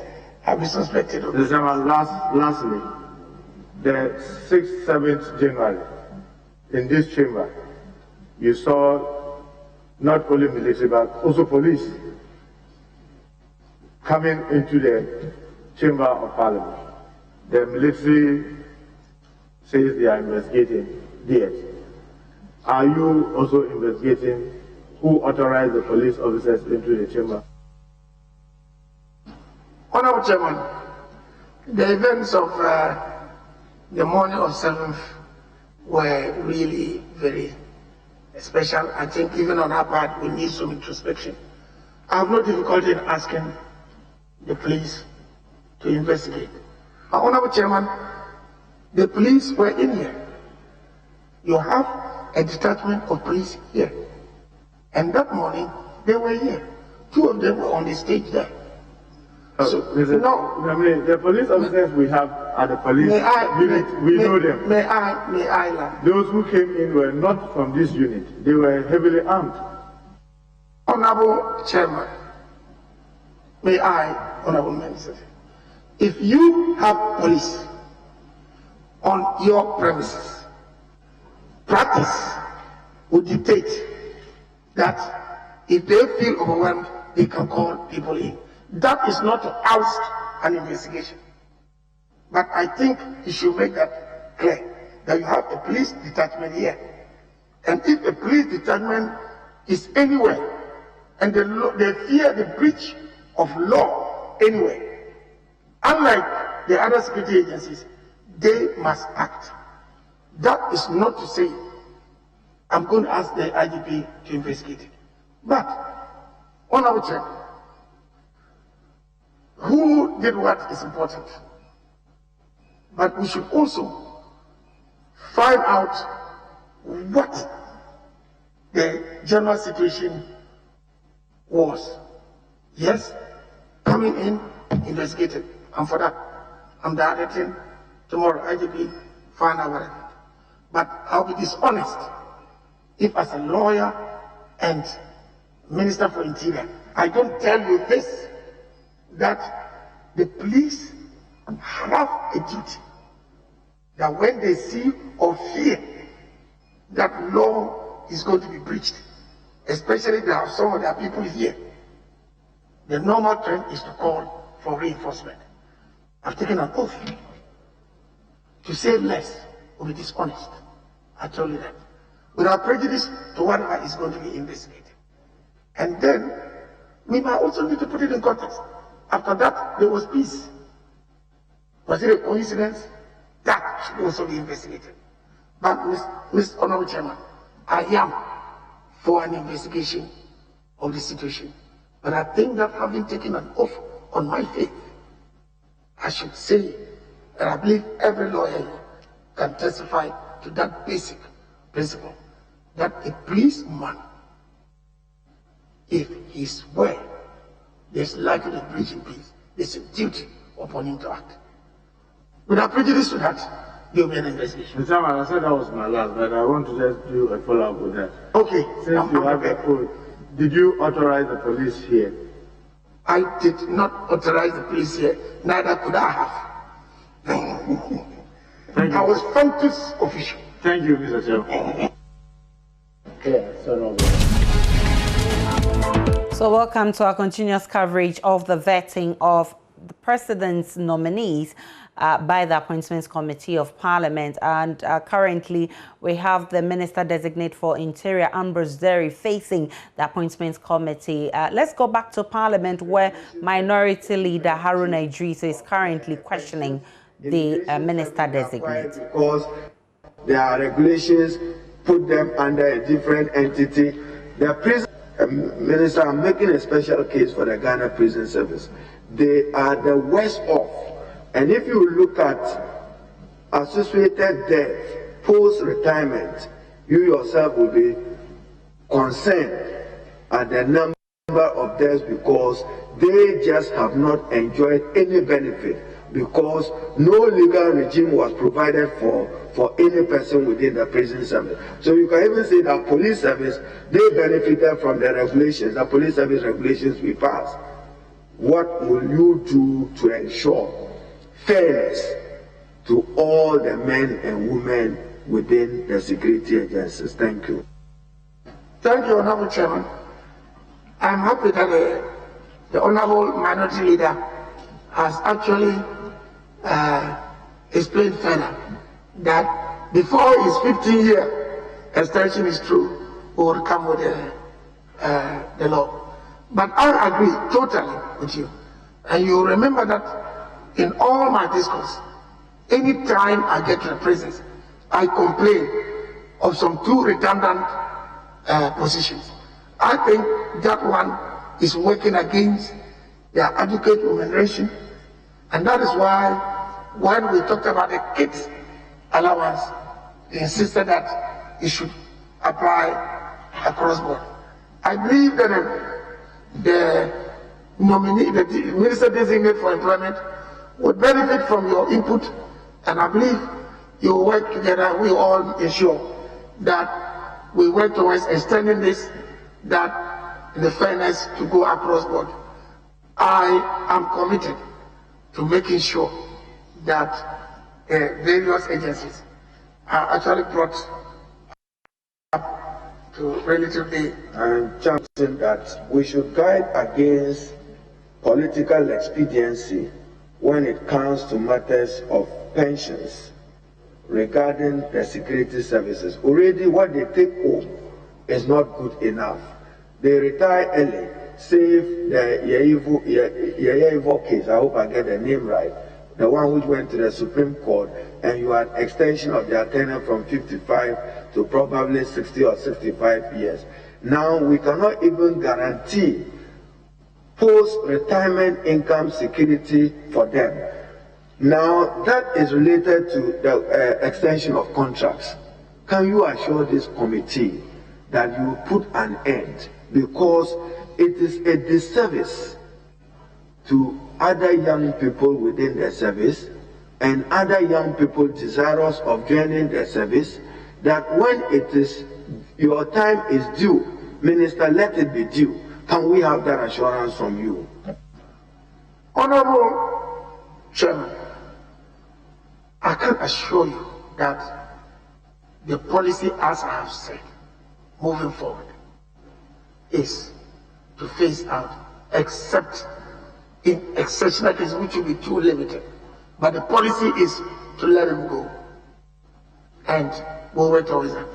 But I'll be glad, Honorable Minority Leader, that you do make an input from your technical point of view, having been Minister for Employment, that I'll be prepared to take your input to assist our efforts to make sure that the various agencies are equally treated. Well noted. We will contribute to a unified pension regime. We'll work with you on it. But even your regulations uses the word, when the exigencies of the service require an extension, that is when you extended the contract. Then work. There's a lot of bickering, low morale within the service because you are concentrating and extending contracts for persons who should be going home. So we would encourage you to stop that policy. It is not good for morale within the Ghana Police Service. Now, may I refer you to just a comment from the U.S. State Department report on human rights. And I do not know whether you regularly read those reports as they are submitted, because, for instance, the one issued on November 27, 2020, U.S. State Department of State, Bureau of Democracy, Human Rights and Labor. And essentially, as Minister for Interior, your counterpart at Defense, your counterpart at National Security, in my honest view, this is an imperative. We have improved as a country in terms of torture, cruelty, and other inhumane, degrading treatment. But the Ghana police again, are you aware that they have no right to slap any person even when they arrest the person? Are you aware? Honorable Chairman, I am aware, as well as the Honorable Minister for Honorable Minority Leader, that you are only allowed to use reasonable, well, depending on the circumstances. But slapping as a procedure of arrest is not acceptable. I did it deliberately using slapping because as for truck drivers on the road, that's what they do to them. That is not permissible. We are working towards improving our human rights regime as a country. And Minister, I refer you to Article 15 of the Constitution. The dignity of all persons shall be inviolable. Then get this 15.2. No person shall, whether or not he is arrested, restricted, or detained, be subjected to torture or other cruel, inhumane, or degrading treatment or punishment. So the police have no right. We are encouraging you to educate them more on the respect for fundamental human rights and freedoms, that when they arrest any person, they have no right to subject the person to abuse or cruelty. Can we be assured by you when you become minister?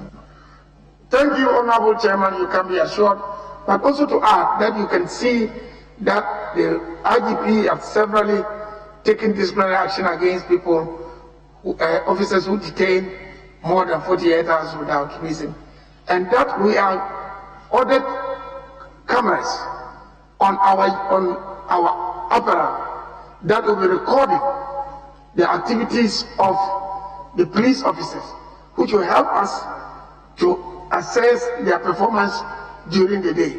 What we are actually trying to ensure is that we have cameras that cannot be tampered with during that course. We've got some in, and we'll look forward to that. I agree with you, Honorable Member of Parliament. As a lawyer, I've been a human rights activist. Thank you, Chair. Politician doesn't change. Thank you, Minister nominee. Again, in the U.S. State Department report, which is just to get countries, today is about deepening your democratic ethos. It made a very interesting observation, citing the Supreme Court of Ghana, which in December issued a unanimous decision, and I'm just paraphrasing, that the police could not detain individuals for more than 48 hours without charging them or granting bail. the 48 hours, in the view of the Supreme Court, included the weekends. Major constitutional improvement for our country, because you know that there are men within the police service or women who deliberately will arrest a person on Friday, make sure that the person is kept behind bars until Monday. Major infringement of the constitutional provision. So the Supreme Court is saying that stop that unlawful practice, stop that inhumane practice. Can you assure us that you will give true meaning to this particular constitutional provision? Honorable Chairman, as a practicing lawyer, I've suffered that practice before I became a politician. And that's why I emphasize that the IGP have given directives and sanctioned police for keeping beyond the 48 hours. Yes, I will ensure that, because it does not give us any good record. And works against the human rights. You have my word on that. And Minister, your observation, I'll use the example, I don't have his name. The police barrier when you are leaving Tamale to Kumasi, there's a barrier at the Toile. The parliamentary candidate for the MPP for Bupe died at that particular spot. Of blessed memory, I can remember one of our respected Muslim sheikhs, Afa Kimo, as he was popularly known, of the Ahmadiyya faith, died around the same place. And the problem is just the way the police stop vehicles to park. When you are not able to anticipate ahead of you. It has caused a number of casualties. Can this committee be assured that you reposition that particular police barrier and educate your police? When they stop one, they should not stop one both left and right at the same time, particularly the articulated tracks. That itself has contributed to unacceptable accidents in many other parts of the country. Can I have your word on this, Minister nominee? Honorable Chairman, you have my word, and I will specifically ask that action be taken in respect to the Tamale barrier. But yes, that practice countrywide should be properly handled. Thank you. Now, since we passed the Vigilantism Act, can you report to this committee what action have you taken? Has any person been prosecuted for abuses under the Vigilantism Act? Yes, the police have. I will need to get the statistics on that. But, Honorable Chairman, I believe that the last election, it looked like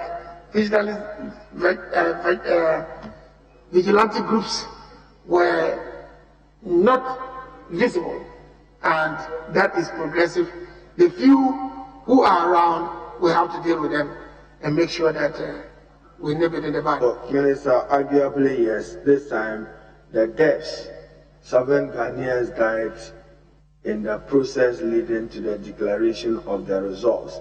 This time not by the conduct of vigilantes, but by the conduct of security officers, either the police or the armed forces. Whilst you noted, I just referred to a quote, and don't be offended, it's just a newspaper headline. Stop talking and act, security analyst to commenting on the minister's posture to Star News, executive director of the West Africa Center for Counter-Extremism, Mutaru Mummuni Mukhtar, stated that if political tagging is not controlled, it easily transforms into homegrown terrorism. Are you assuring us that you will contain political tagging, political vigilantism, in order that we do not have internal terrorism emanating from them?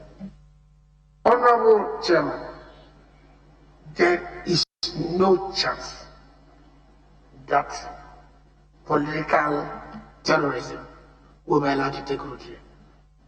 Under the last 4 years that I was Minister for Interior, I can tell you people who were arrested, including party executives of the NPP, detained and sent to court. In Karaga, in Gulu, as 2 examples. It was done. Honorable Chair, the events leading to the deaths of persons is most unfortunate, and I can continue, I don't care ad nauseum, to express my condolences.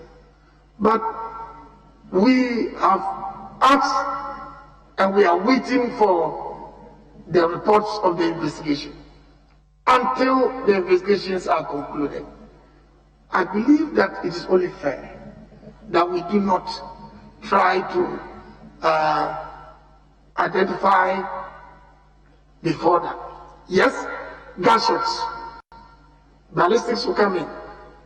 If it is found that the security agencies did it, the investigations would deal with the people culpable. But for now, at least.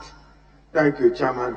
Now, the police hospital, it does a lot of good and service, not just to men and women of the police service, but to the public. And you know that in times of medical emergencies, where they used to go on strike, dependency on 37 military hospital, pass it daily. There's that structure. I read it with some green letters. When will that project be completed?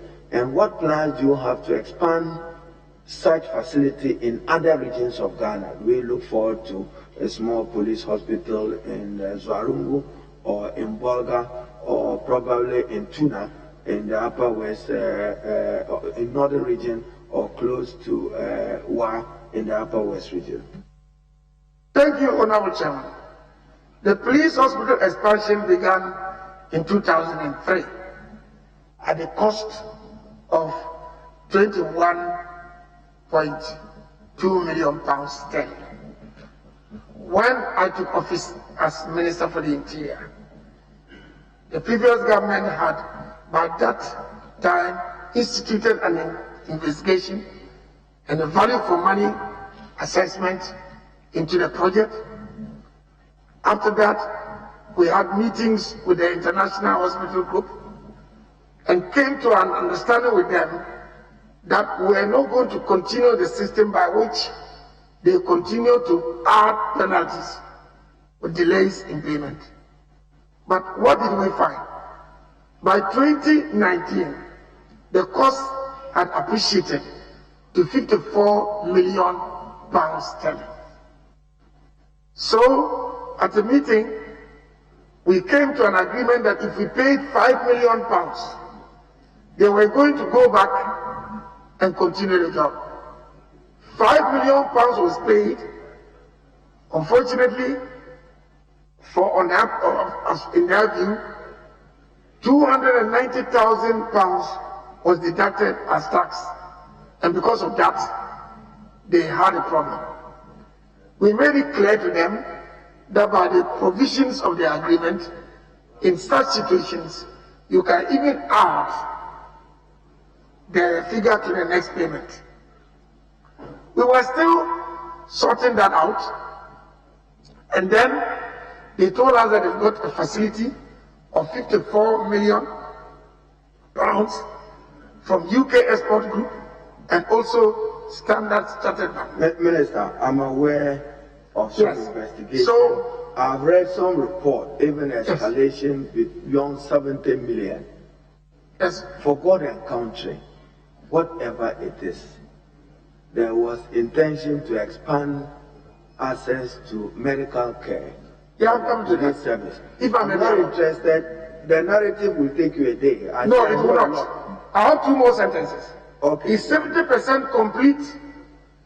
They have come back and done for us a mortuary free, and we are now to work on the terms. I have to come and let Parliament know that. Have you accepted the revised terms, and will the 30% be completed to allow for 100% completion of that extension project? As soon as we sit down in the next meeting, and I come back to Parliament to do the right thing, because I do not have the right to continue to increase cost without me. Certainly, I agree with you that it's a priority, and we are giving it the best that we can. Chairman, I enjoyed this quote of the minister, which was captured captured by Graphic Online, February 15, 2019, and I'm quoting you, the government has taken a firm decision to disband all political vigilante groups in the country as they pose a major threat to peace, security, and the country's democracy.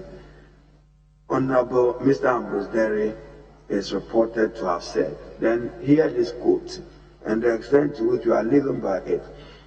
If the police are invited to a gathering and they go there and see any other security institution that purpose to act there, and it is not the police, that security institution will be dealt with. Have you done that? You are I have given that directive. I have given that directive. Appreciated. Now, there is heavy presence of the military in the civilian system.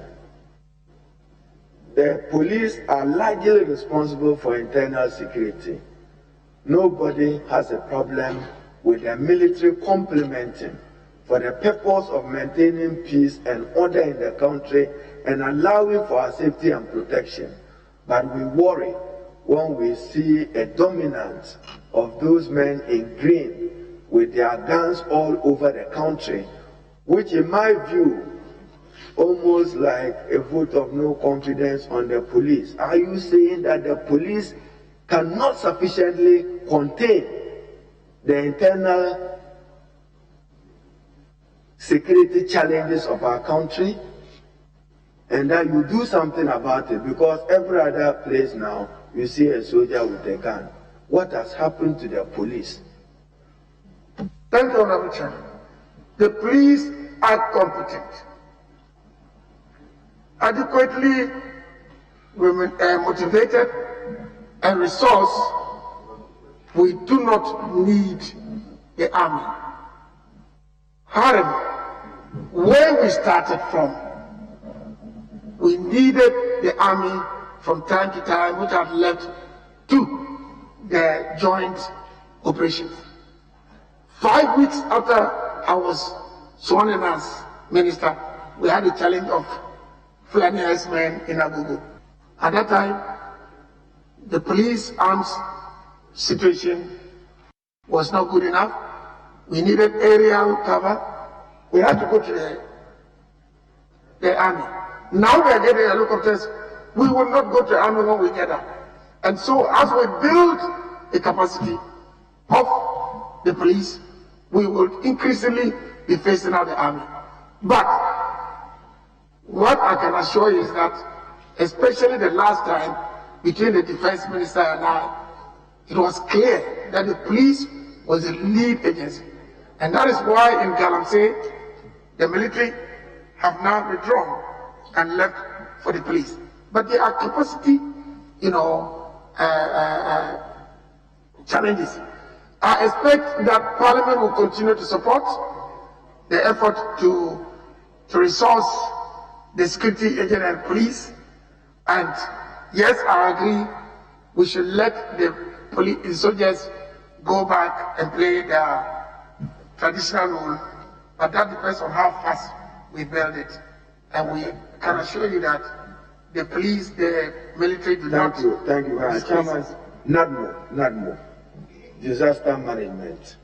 They've reduced themselves to an institution which is quick even in their poverty to be sharing mats and those bed sheets, and sometimes inadequate, or pardon my word, expired food. Will you position NADMO as a respected disaster institution? Because this House aided you in passing the revised NADMO Act. In that act, some dedicated resources was made available to NADMO, not to be dependent on the largesse and benevolence of the Minister of Finance. They now have dedicated funds. What they do is to send the relief items after the disaster and long after the disaster.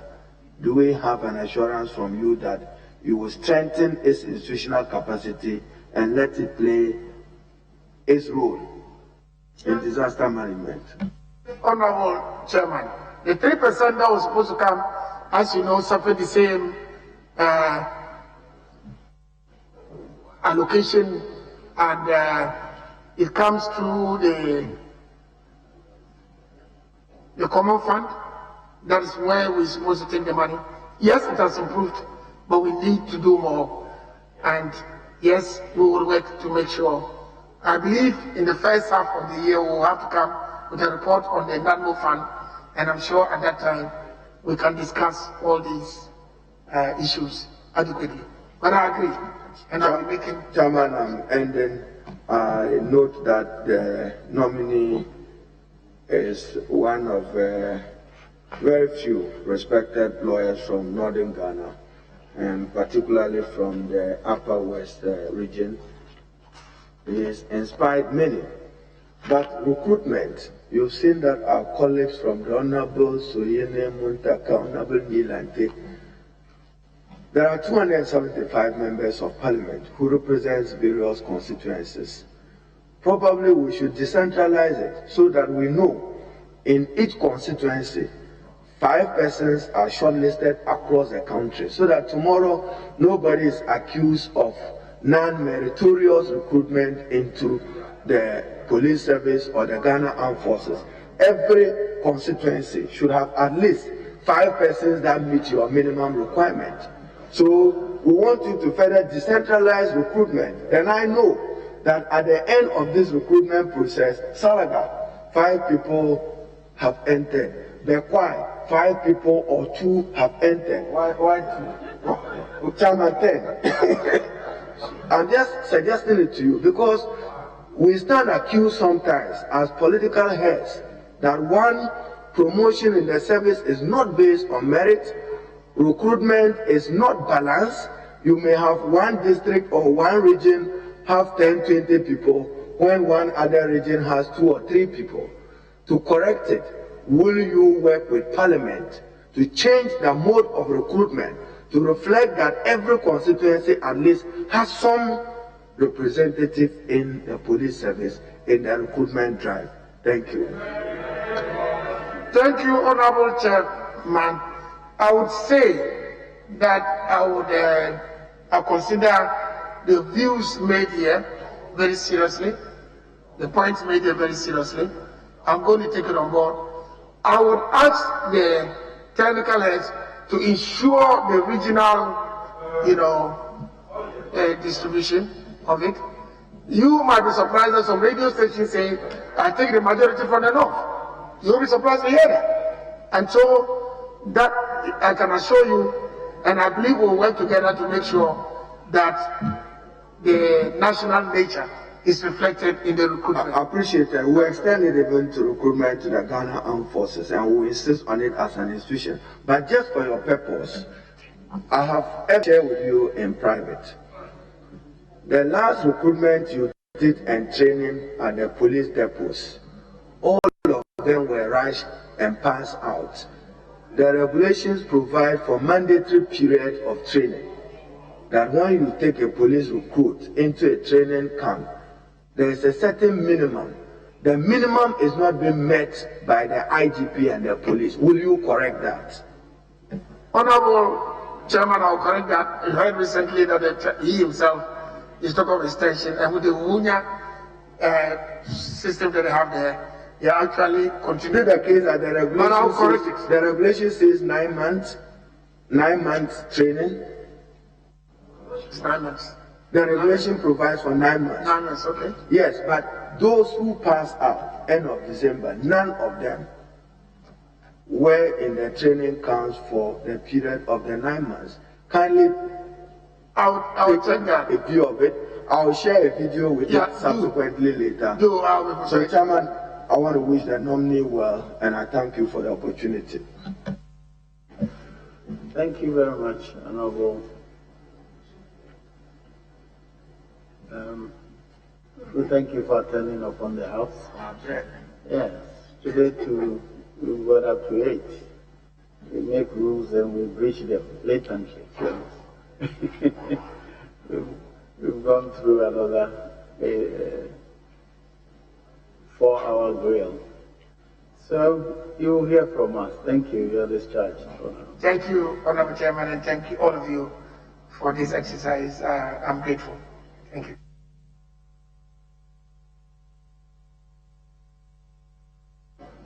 Honorable colleagues, thank you for enduring this. We'll continue tomorrow.